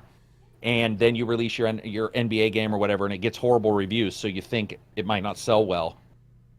Imagine what this is why I think a lot of companies also are starting to look at this and just be like, fuck reviews. We'll just go with influencers. Because there's no harm to them. They're seeing reviews. Even the people who don't usually bitch are bitching about like microtransactions in NBA, and it still sells that many. So at some point, I think the mystique is worn off, and they're like, "Oh, we don't need a review," which they don't. That's a legitimate thought process. They don't need one, but I think that veneer is starting to wear off, and they're like, "Oh, we don't need one. Look how well we're doing, and we got destroyed." Yeah. Like, it's crazy, man. I wish I had some of that cash. Damn. I know, right? Like, think of just, like, alone without microtransactions, 7 million copies sold, 6 million, 26 plus million in the last year.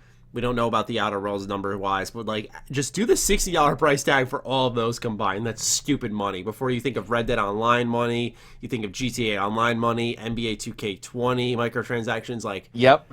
Oh, my... It's insane. God. And I'm so happy for... I think it's cool that Outer Worlds did that well. Yes. It made surprise there, I think. Yeah, and you knew it was going to be not new, but once it started getting reviews, you were like, okay, critically and consumer-wise, it's liked, but that doesn't always mean sales. Yeah. I've seen a lot of games where a game's really liked and it just doesn't hit the sale, and you're all sitting there like Control. Control had some issues, but it was overall, I think, well liked overall, and it sold horrendously. And so you're sitting there going like, oh, okay, well, it doesn't mean anything. And here it does, which I think is awesome. I'm really happy for that team. Yeah, I am too. I think it sort of, as I've been hammering away at in my videos, guarantees that DLC will be on the way. XO19 is actually going to be the same day that we record the podcast, so yeah, probably next Friday we'll be talking about that. That'll be taking place in London. And yeah, I'm looking forward to hearing more about Obsidian's success. The Switch version coming a lot sooner than I expected. Usually a lot of companies... When is that? Well, they said it's in fiscal... No, it's good. They said fiscal year 2020, which means it has to be out by March 2020. Oh, gotcha. Okay. So, yeah, it'll be coming a lot sooner than I think we expect, which I think is really good. That game is another one of those titles that you just... It jumps off the screen, you're like, man, wish I had this on the go. Because that's another title that's like, wow, I could just... I could pick up and play this.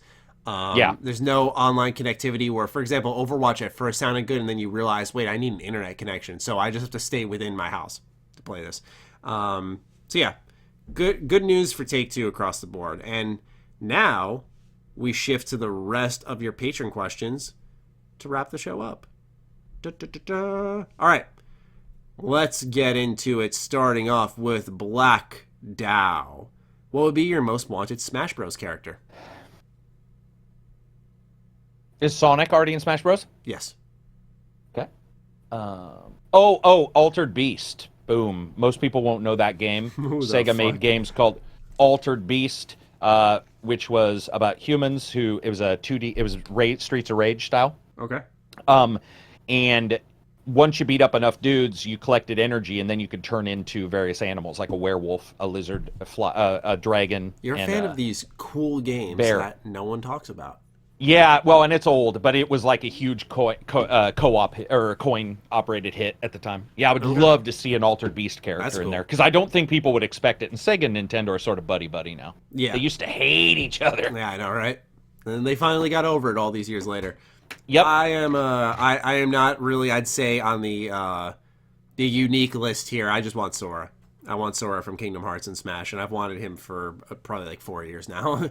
Yeah, I've always thought he's been such a good hit, or good fit rather, and he would be a hit.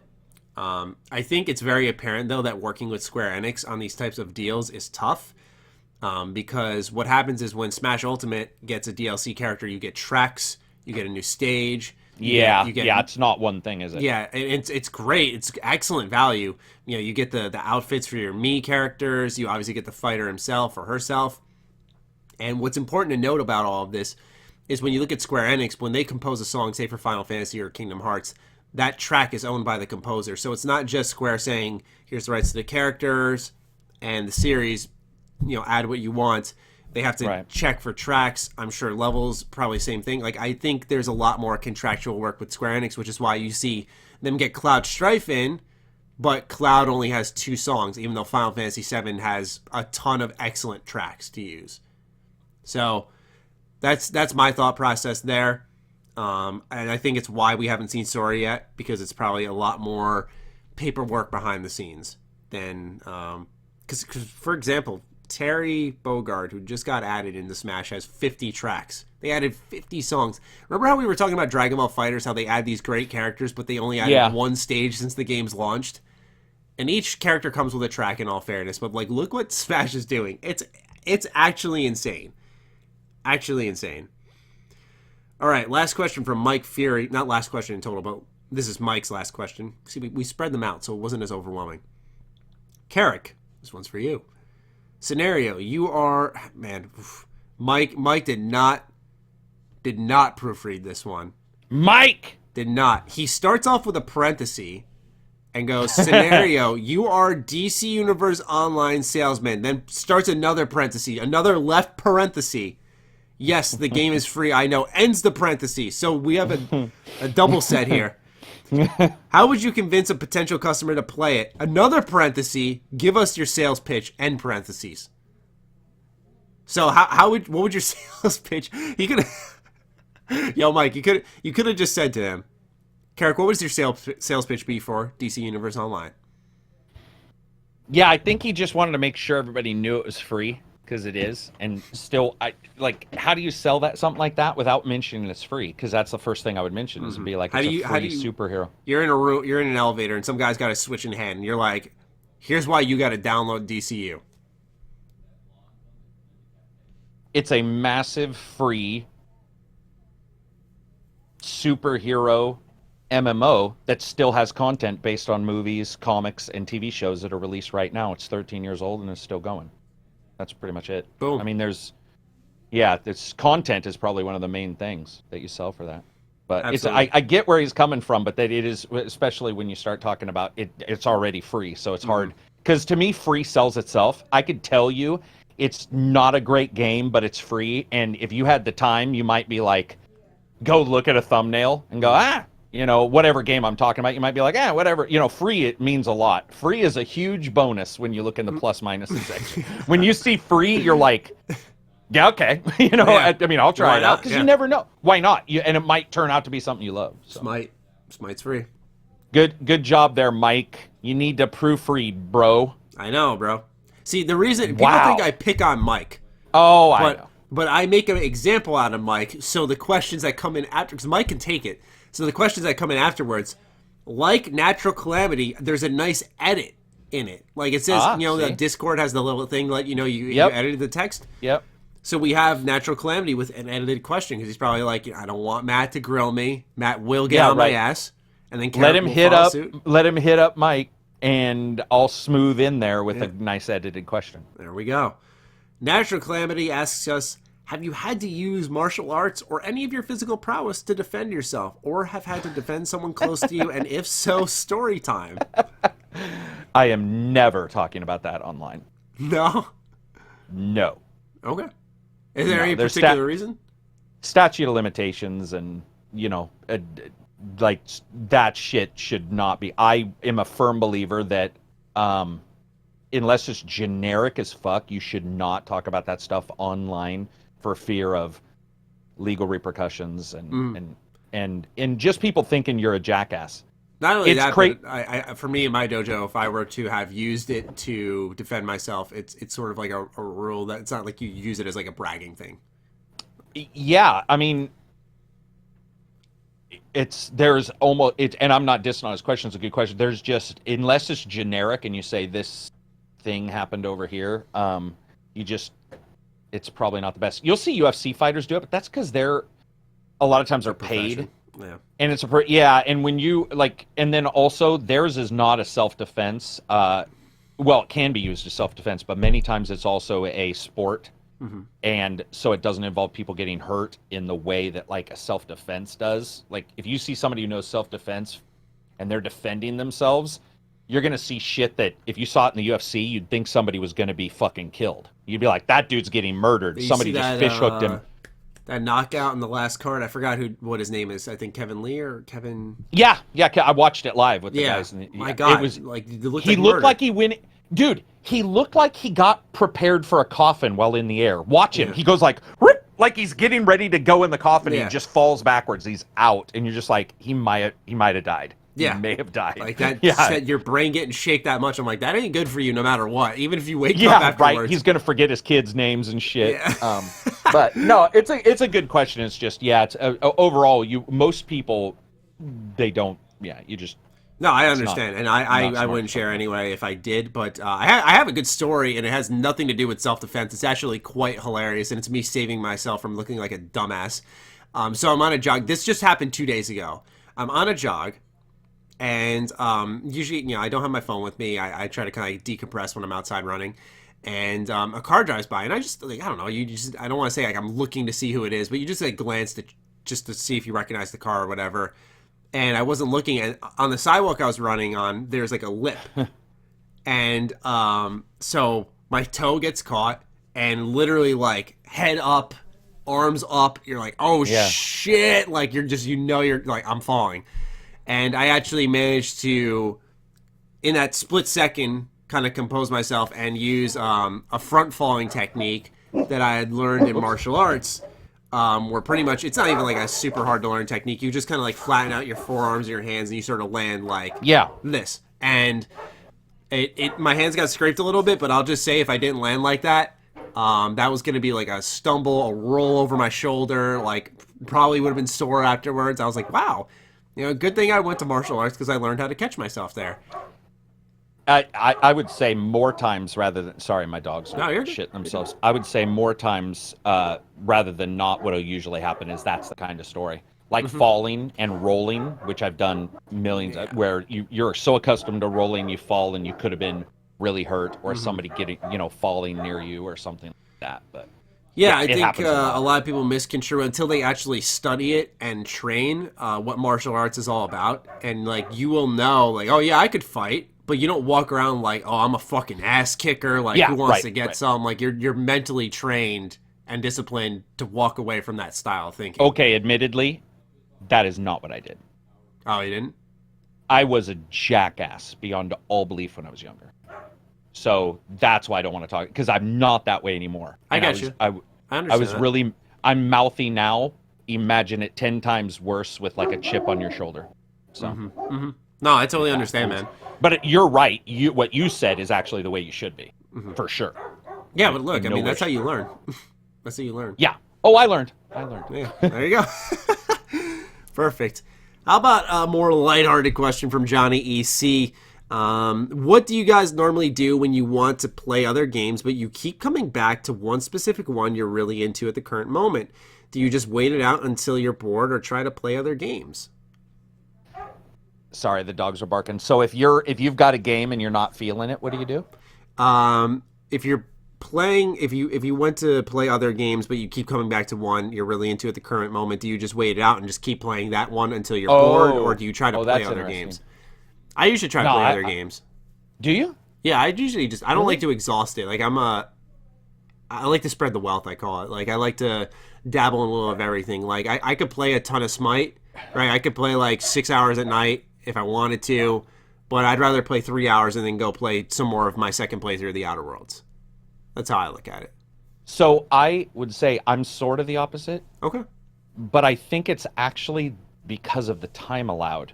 So I think I don't have the time to burn out a game. Gotcha. But I just did this with Star Trek Online where we were talking about it in the Discord, so I went and played it, and I tried to play as many hours as possible, PC, and then went to the Xbox. But I think I did that because I knew at any time you could get a code, and you're just done, right? You're like, I'm done. I can't play this anymore. I think I'm at that point to where it's more, I don't have the time. I don't think I've returned to a game in a while and been like, okay, I'm done, if that makes sense. Usually I'm like, okay, I'm busy. I can't go back to it. Yeah, that's usually the case for me as well. That's It's why just a life thing. You never know. For the Outer Worlds, I was a little nervous because I had started Catherine Full Body right before I was getting alerted about my code. Like, they just sent me an email saying like, hey, you're what's your platform you'd want it for? And at that point, you're just like, am I getting it like in a couple of days? And you gotta like, and so I'm playing it, but almost in like a anxious state, like, oh man, do I gotta like rush this out? And I just end up playing it casually and hoping I'll get it done in a more comfortable time, which I did, fortunately. But yeah, man, like it's exactly that. So that's why I like having that multiplayer game, because it's always something you can just go back to, in that. Yeah, and I would say process. if I had the time, I would be like you, where I would not want to burn out, but I just don't. I think also because I have a family, and so like I just don't have. I'm not saying you have more time, because it sounds like you're pretty busy too. We have different schedules. I just for me it's like usually 7 at night and on is when I'm free. That's when my interesting. My schedule opens up. That's really interesting. We're opposite. Almost by 2. So at 5, I'm done.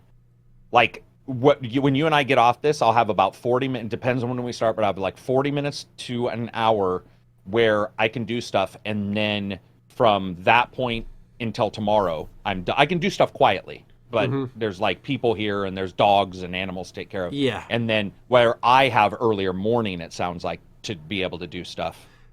Yeah, for me, today is a perfect example of the opposite, because I got up at 8 to take care of the dogs. I hung out on the couch. I ended up falling asleep next to the puppy, and I woke up at 10. Took him to get his nails clipped. Like, it was a process. Like, took him home. Yeah. Walked him. Like, it was like taking care of someone. And so. I get that entirely. For me, it's because I'm taking care of them during the day when my parents get home from work and whatnot. It's it switches out, yeah, it switches out. Yeah. So now my night's unlocked, which it works out because like I don't have. I should have answered this earlier, but I'm not signed up for my Taekwondo classes currently because of the rent. That was part of the reason why I wanted to be able to afford the office consistently and make sure I could solidify things without paying what was $150 out of pocket a month for martial arts training. Martial arts, yeah. And they made it worth it. It does sound pricey, but I mean, it was a very big. It was big school size, but not like student wise. So you got one-on-one training. There was a ton of weapons that you could use. There were dummies to use to train on. Every time you went there, you got better. So you were sort of paying for the premium, so to speak.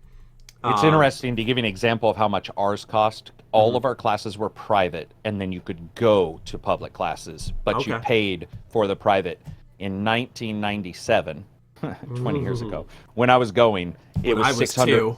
It was 690 a month. Wow. So the cost of most people's rent. That's what it was, and it was full.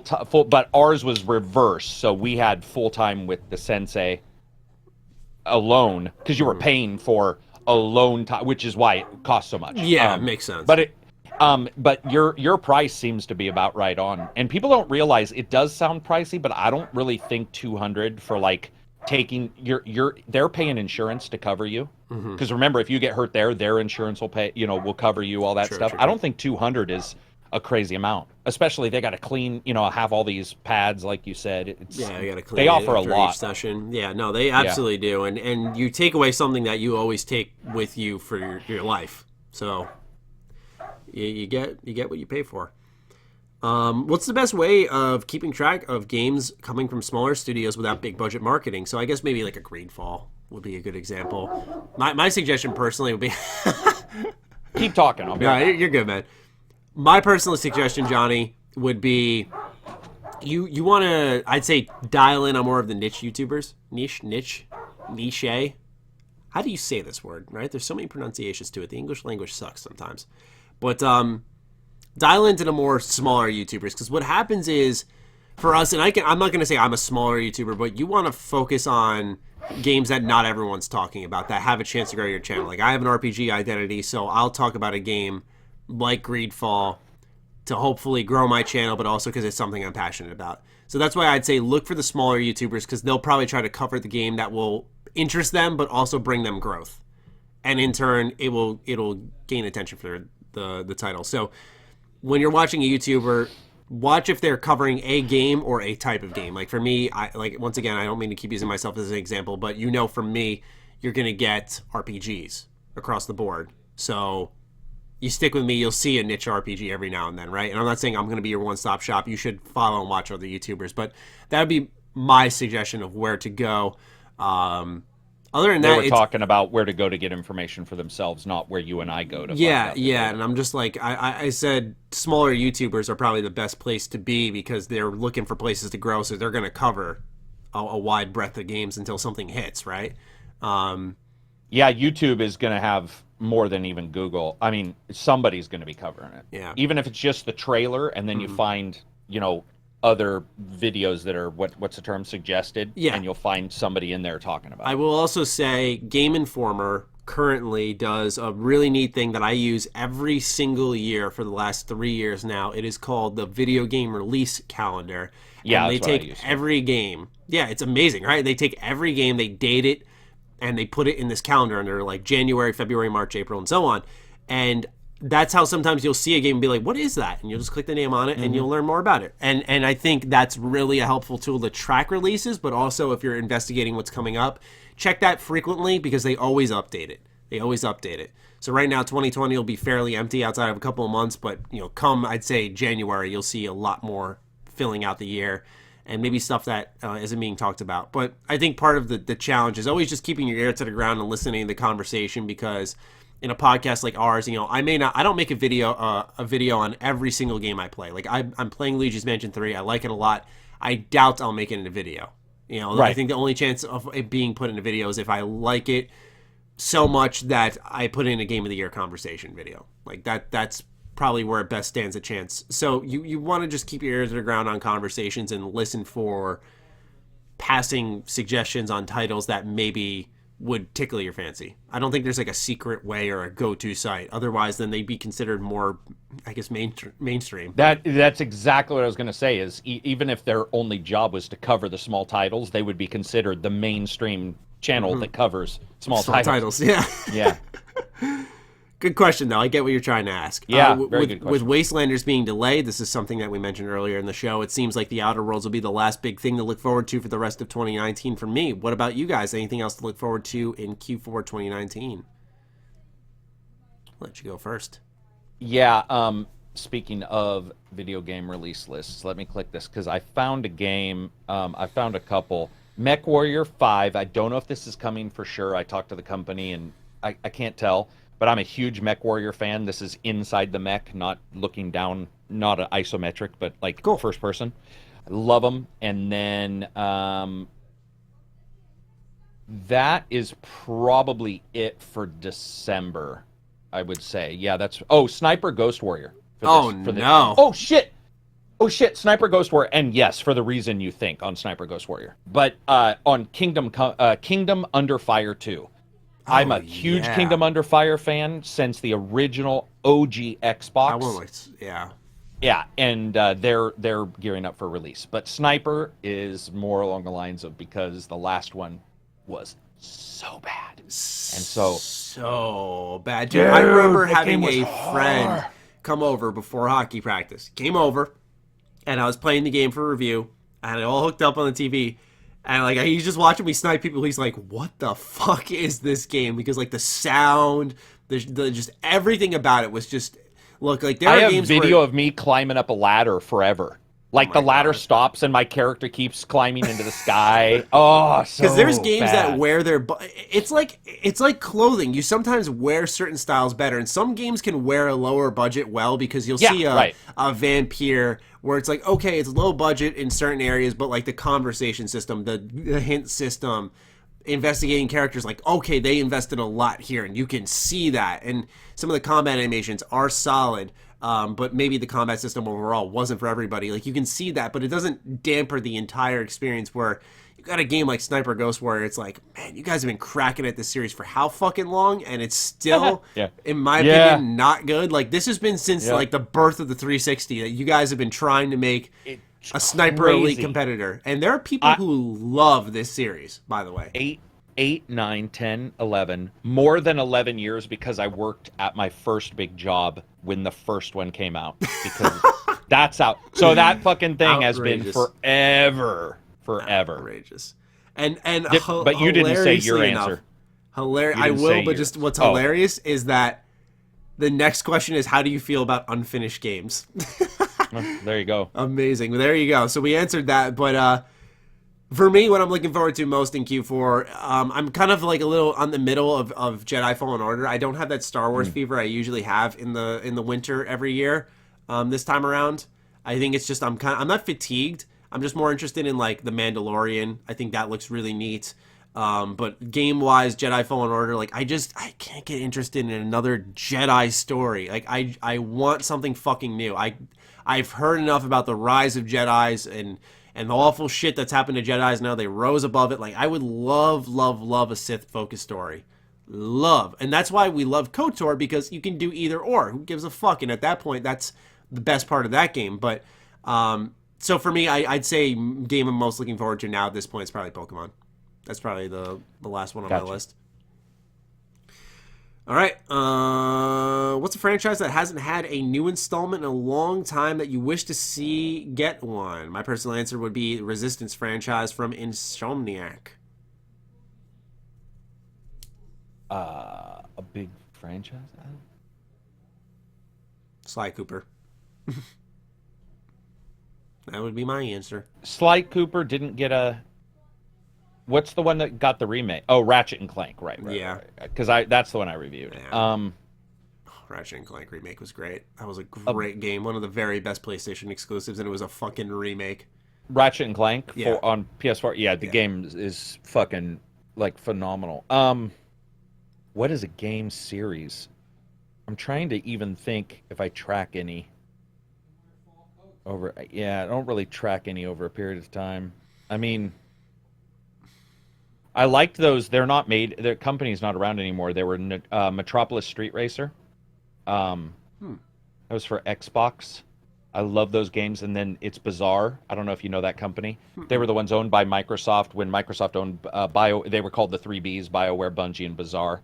And then they made Gotham Street Racer. Did you ever play the Gotham racing games? Oh, okay. No, that doesn't sound familiar. And they're gone. They're completely defunct. They made Onrush. Their last game was Onrush. No. Sorry, different company. That's it. I can't think of anything. I'm trying to even think of like fighting. Oh, Virtual Fighter 5. Yeah, I was going to say Virtual Fighter. Sorry. I apologize. That would be my answer. Virtual Fighter, without a shadow of a doubt. Yeah. The one I want to see. That's a good fit. I agree. I would also throw in Death Row, just because that is I continue to fight the fight for that game. Last question from Johnny EC.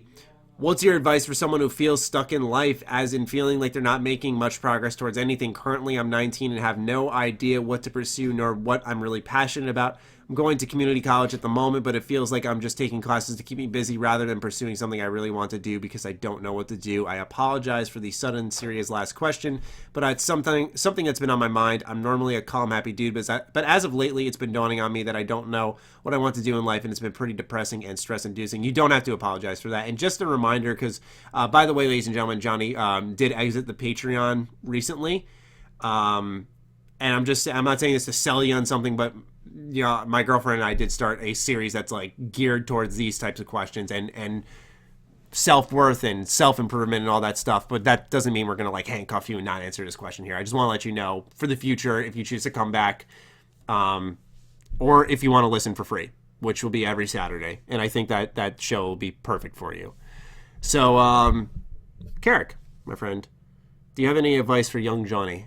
Number one, you're 19. Yeah. I'll just say this, but short and long-term goals, and short-term goals usually are within. Some people do 2 weeks, some people do a month, but I would say for somebody like that, if they were having that many, and that's what I used to do with counseling. So you would sit them down and be like, "What do you want to? I mean, what do you even? It sounds weird, but do you want to get a game? Like what? Even something as small as that. But what you do is they identify a couple goals, what they want to do, and fun stuff. It doesn't have to be goals like you want to fucking lose 50 pounds. It can just be, what fun stuff do you want to do? Do you want to see this movie? And then what you do is break down how to get to that point. Almost everything I do starts with goals. Is trying to define short, middle, long, and then I have really long ones. Like, where do I see myself? The typical question. Where do you see yourself in 20 years? That's the long-term one. But the short-term goals and stuff like that are like where I personally get my successful feeling from, is Absolutely. Checking them off mentally and going, I got this. I need, and some can be, I mix in jobs with rewards as goals. So like one might be make sure the dogs are whatever taken care of. And then the other might be watch this movie or whatever. So there's a fun one and a work one. And I just check them off. And it sounds like busy work, but so is college. I think a lot of people also forget that at 19, your goal should be experiencing life as a 19-year-old, not worrying about what the fuck you'll do for the next 40 years of your life. Yeah, I agree. People who are that age, unless you're one of the rare ones, dude, if you're thinking that serious, you may actually want your goal to be, don't take that shit so fucking serious. Because going to school and learning those things, that's a groundwork for something. And getting good grades and doing those kind of things, those can be excellent goals. You don't need to have some fucking I want to run the world or have some amazing success at 19. 19's young. Yeah, man. Shit. And social media will make you feel like, at age 22 you should be a millionaire. Yep. Right. It'll make you feel behind all the time. And your friends will too. You remember, everybody appears to be happier than they are. Yeah. Everybody appears to be more successful because most people aren't saying this grind today sucked, I did nothing. Usually they're saying, did this, or whatever, and it can feel like you're behind. Yeah. Some people do that to cope, to just embrace the grind. I think so too. Yeah. Instead of fighting it, just embrace it. One of those things. You can't beat them, join them. Look, man, as someone who's 24, I can just confidently say, like, I already look back at when I was 18, 19, I'm like, wow, what a dumbass. And I think everyone will at that given age. Just focus on this time learning. I'm not talking just school, but just learning life in general. Like little things to build yourself up. Like Karak said, the goal system is huge. I learned that late in the scheme of things. I learned that when I was 22. Yeah, I did not set goals. I was always looking at big, ambitious, overtime goals. And yeah, it just eats you up because you feel like you're getting nothing done. And community college, look, I went to community college. You don't let community, because the way you worded it sounded negative. Like I just go to community college. It's like, I see. I'm just at just that college. Yeah. And I just feel if it weren't a big deal, you wouldn't have just mentioned it was community college. You would have just said I'm going to college. And I think there's a really bad stigma with community colleges. And I don't just say that because I went to one, even though it's considered one of the top in the nation. It doesn't matter. It's still a community college. It's not like a fucking Harvard or something like that. But there is a bad stigma surrounding it, I think. At the end of the day, a degree, a piece of paper, does not define your success. You have to know that nice and early. And fuck anyone who thinks it does. I can't stand people who who degree flex. It's a great accomplishment. I'm happy for people who do it. But for those who go like, oh, I got my bachelor's, what do you have, or whatever, it's like, fuck off. I don't give a fuck. I found success on my own. So I know everyone's got different walks of life.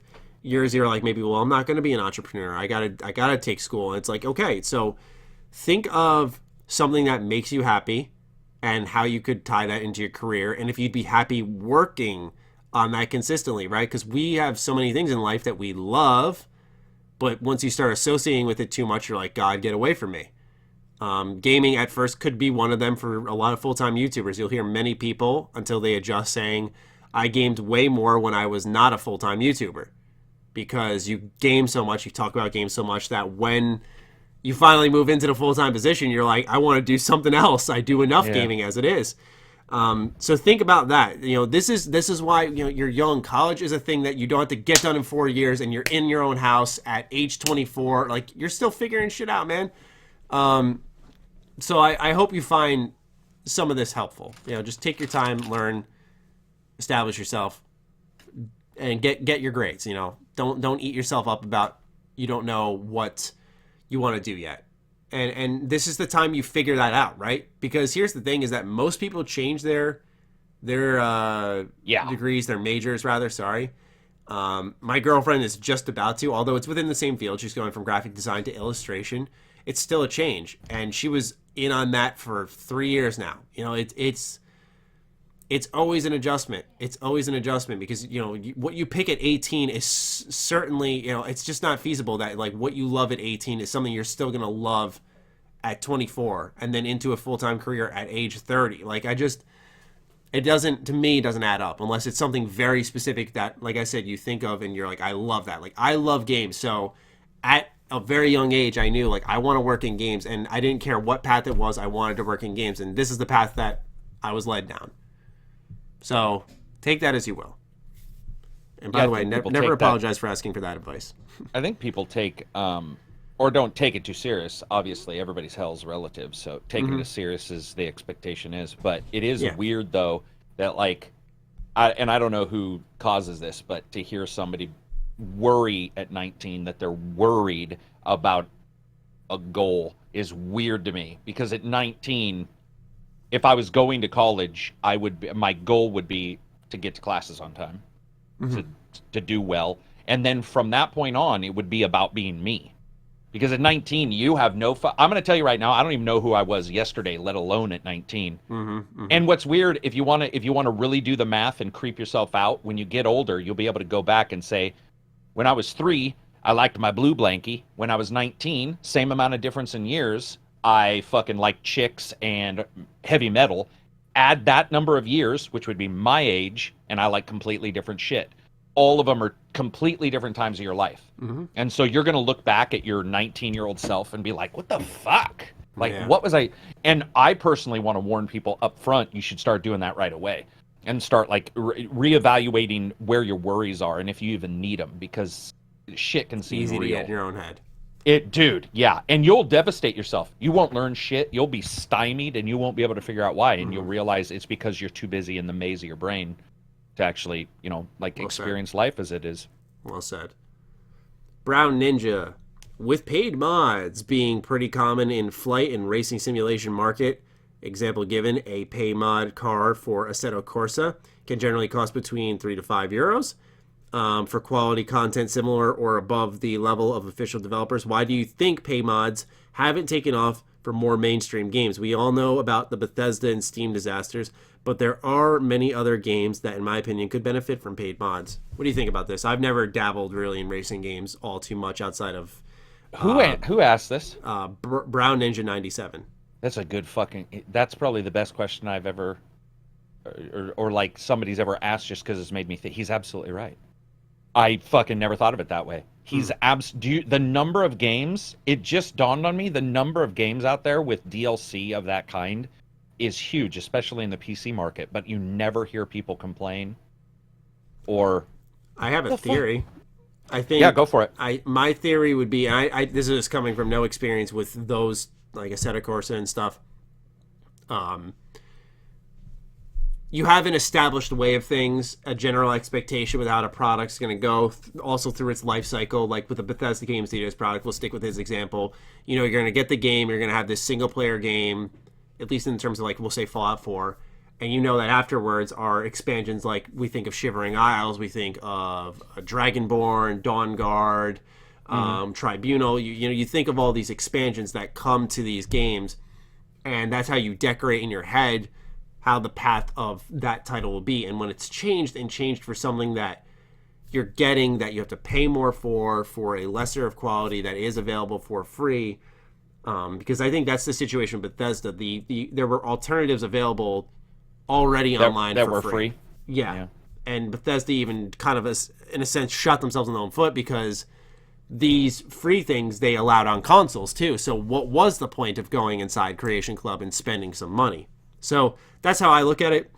There's a different narrative and situation for each of these games. I also think in-universe purchases are a little more accessible, and I don't think Assetto Corsa, I don't think it's... I'm not just saying this because I don't play it, but I just don't think it's the biggest franchise where it probably gets some more leeway.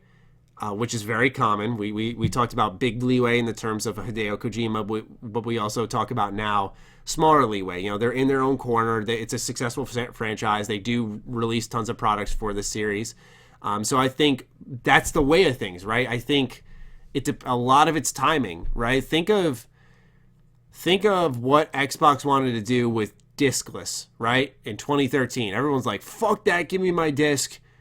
And look at what the stat we just read for right now. Take-Two. 70% of their earnings came from digital shit.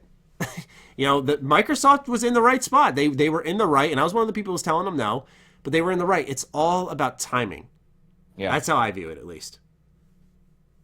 Yeah, I'm gonna have to go and look because I've partaken in those DLC systems for those car games and for flight. I think he said flight games because he's absolutely right. On flight games, just so you know, there's a game called DCS and it's $59.99. It's like a digital combat simulator. Okay. And for each fucking airplane, Maddie, it is like $59.99. In fact, I think the Hornet just came out, and admittedly, it's the Hornet. Like, every switch is there, and they all do what they're supposed to do. It's a simulation. But the fact that every game since I was a kid that was a simulator has done that, and we haven't heard as much bitching, may just be also the idea that some things lack effort. It really, DCS, they're selling the Hornet. People look at it and go, that has to have they're taking a guess at how long that took. Right. And how much work it took. And I think they see what they consider a skin on some games, and they're like, that's just a skin. How can you require me to pay that? But it's like, this is a whole vehicle with everything being interactable, and I can actually learn things. And systems being used. But it's a phenomenal thought process. I'm actually going to look at that all weekend because I engage in those, and I have not. I think, when you're in a system and you don't think about it, like... That's what I'm saying. It's a way of things happening. And then when you get out and then look back and you go, what the fuck was I doing? I'm pretty much there right now with flight systems in particular. I get it. I mean, a good example of me being in a system and just being like, what? Is like, I'm so against like monetization and in gaming, and I know it's separate because it's a card game, but like the Dragon Ball card game I play, like every month they're releasing something new. And you're buying it. Yeah, oh, yeah, absolutely. Yeah. And so like when you just get established with one thing, it's like, all right, what's next? You know, it's like, yep. And I'm spending money on it. And I mean, part of it's because I love the Dragon Ball license. The card game is still very balanced. It's fair. It's fun. So I don't mind spending money on supporting something that I believe in. But still, it's one of those things where it kind of contradicts what you're doing. I think everyone's got a little, I guess, vice like that. Oh, and yeah, their contradictions exist. Even if we find out at the end of this discussion it's all a contradiction and there's no real issue, it's still a good thought process to have. I agree. Got 2 more questions left. One of them's from Ben Jam. One day you meet a magical genie who will answer 3 unanswered questions that you have about life. What 3 questions do you want answers to the most? What 3 questions would I want a genie to answer? The most. Is there life on other planets? No. Is there intelligent life on other planets? Would be 1. Okay. I would love to know. I mean, I think there is, but I would love to have somebody be like, yeah, yo, yep. It's over there. I want to know this. Everybody else is going to think it's fucking dark as fuck. I want to know how I'm going to die. Okay.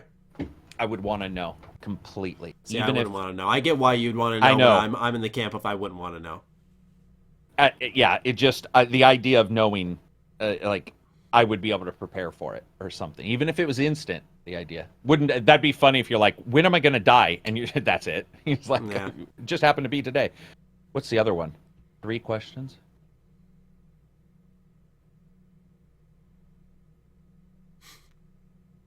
I'd probably want to know something about history, something crazy, like about Hitler, like. Did he kill himself or something like that? Oh, well, you could ask that. No, I wasn't thinking that. That is a good question. I would want to know, like, why, like, the thing is he never explained how detailed the answer would be. But I would love to know, like, why. Let's say it's just everything you wanted to know. Yeah, then I would definitely be like, I want to know exactly why you did it. Like, why you started it. Just so you can get an idea. I would love to know that. What about yours? I mean, you hit every kind of, because you'd want aliens too, right? Right. Yeah, I was gonna say, like, you hit one of, like, is there other life? Okay, yeah, like one about yourself, and then one kind of just historical, like, anomaly, so to speak, of it happened, but you know, what was the thought process and how did you organize everyone? You know, we saw obviously in history class like rallies and stuff. So it's just interesting you touched on like the 3 pillars I probably would have gone through. I will mooch off your first one. I would want to know, is there intelligent life? I'd probably, man. See, and this will sound ignorant, but I don't mean it in an ignorant way. But I don't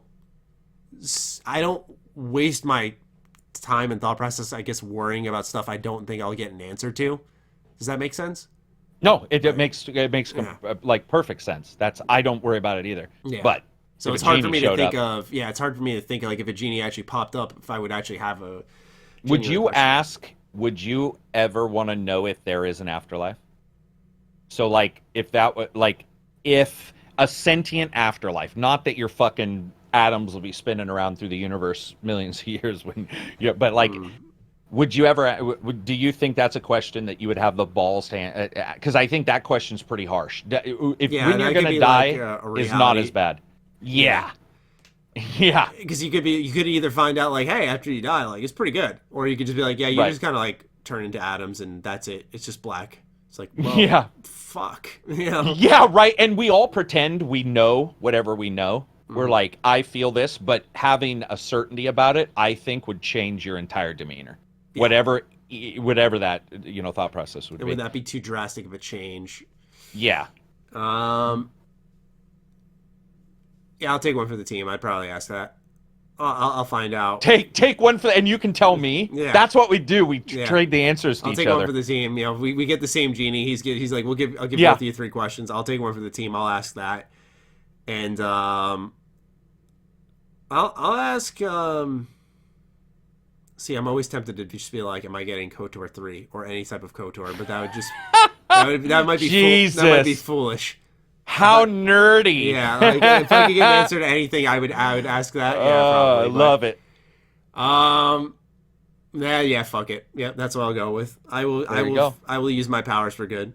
Do you do history at all? Are you a big? I wouldn't say I'm a history buff per se, but I am interested in history. Like when I look at classes when I studied in college and high school and whatnot, that history writing, those were my two favorites and my go-tos Gotcha. and the ones I succeeded in the most. Can't sit here and recite history for shit, but I had a very much a strong interest in it, and it was one of my strongest classes because most of it was interesting. Gotcha. Last question comes from Tropical Ice Cow. What is your favorite game based on a movie or TV series? I'm guessing you left that one out. And what would you like to see made into a game series? Mine would be Enter the Matrix, and I would love to see a Firefly game. Well, I know The Outer Worlds takes a lot of inspiration from Firefly, so Yeah, for sure. there is that. I really liked Battle for Bikini Bottom. I guess you can't call that a tie-in, so to speak. But it was a brand. It was a game based off a TV show, so I'm gonna go with that one. And I would go with Eureka, a game based on the TV show Eureka. Interesting. For sure. I love that, and I think it would work well. Interesting. That's a weird question because every time, because we get asked it a lot. Mm-hmm. I mean, that's got to be the number one question we've been asked, and that I've ever been asked when I cover games. It's like, what would you? And most of the time the answer is the same, but then you'll watch a show and you'll come up with a different answer and you start thinking about it. I guess I'll go with for what I'd like to see be made into a game is still a Rocksteady Ninja Turtles game. Just because Ninja Turtles are sort of a floating IP, so you could just take any rendition of them and use them to make like an open world game. I think that would be prime. I would be a huge fan of Rocksteady taking the reins on that series and just being like, yep, here we go, baby. Switch between any of these turtles, explore an open world. You have access to all their gadgets, all their vehicles. My God, I would love that. But Karak, that is our last question. Excellent. We're gonna figure out if there's aliens, if there's an afterlife, and when I'm gonna die. And if there's KOTOR. I love that there's a nerdy game question and all of that. It's like, will the world when's the year of the universe gonna be over? And you're like, will I get KOTOR 3? Because here's the thing is like maybe I could in a sense get an answer. Like I'll go, when did we get in KOTOR? He's like, well, the world ends in 2022, but it's coming in 2021, so you'll have time. It's like, okay, bang, 2 for 1. Yeah, 2 for 1. That is true. You got to figure out how to fool this realistic genie that's showing up. I also love the fact that neither one of us... I would personally, if a genie suddenly showed up, I'd be like, what the fuck are you? One of my questions would be... I would blurt out my first one by accident. Yeah, how the fuck are you here, and how are you changing the laws of the universe? Like, of course there's probably an ultimate power. Yeah, I'd ask all of them just in stupid shit. Really? How old are you? He's just like, 3,000 years old. Wow, how much do you weigh? Oh, shit, that's all the questions. All right, ladies and gentlemen, we hope you enjoyed episode 227 of the H.A.M Radio Podcast. If you got this deep and you want to let us know on Twitter using the tags at G27Status, that's my Twitter, or at Jeremy Penter, that's Karak. Let us know with the hashtag 3 wishes. 3 wishes. Excellent. Yes. All right, let us know. We had a lot of interaction last week. One of our better performing episodes. We do appreciate that. I should have thanked you guys in the opening, but we did surpass yet again 2,000 or 10,000 listeners. Really appreciate you guys sticking with us. And with that, Karak, any closing final thoughts? Negative, man. Just have a good weekend, everybody. Enjoy some games. Absolutely. All right. We hope you guys have a good weekend, and we will talk soon next week. Peace out. Peace out.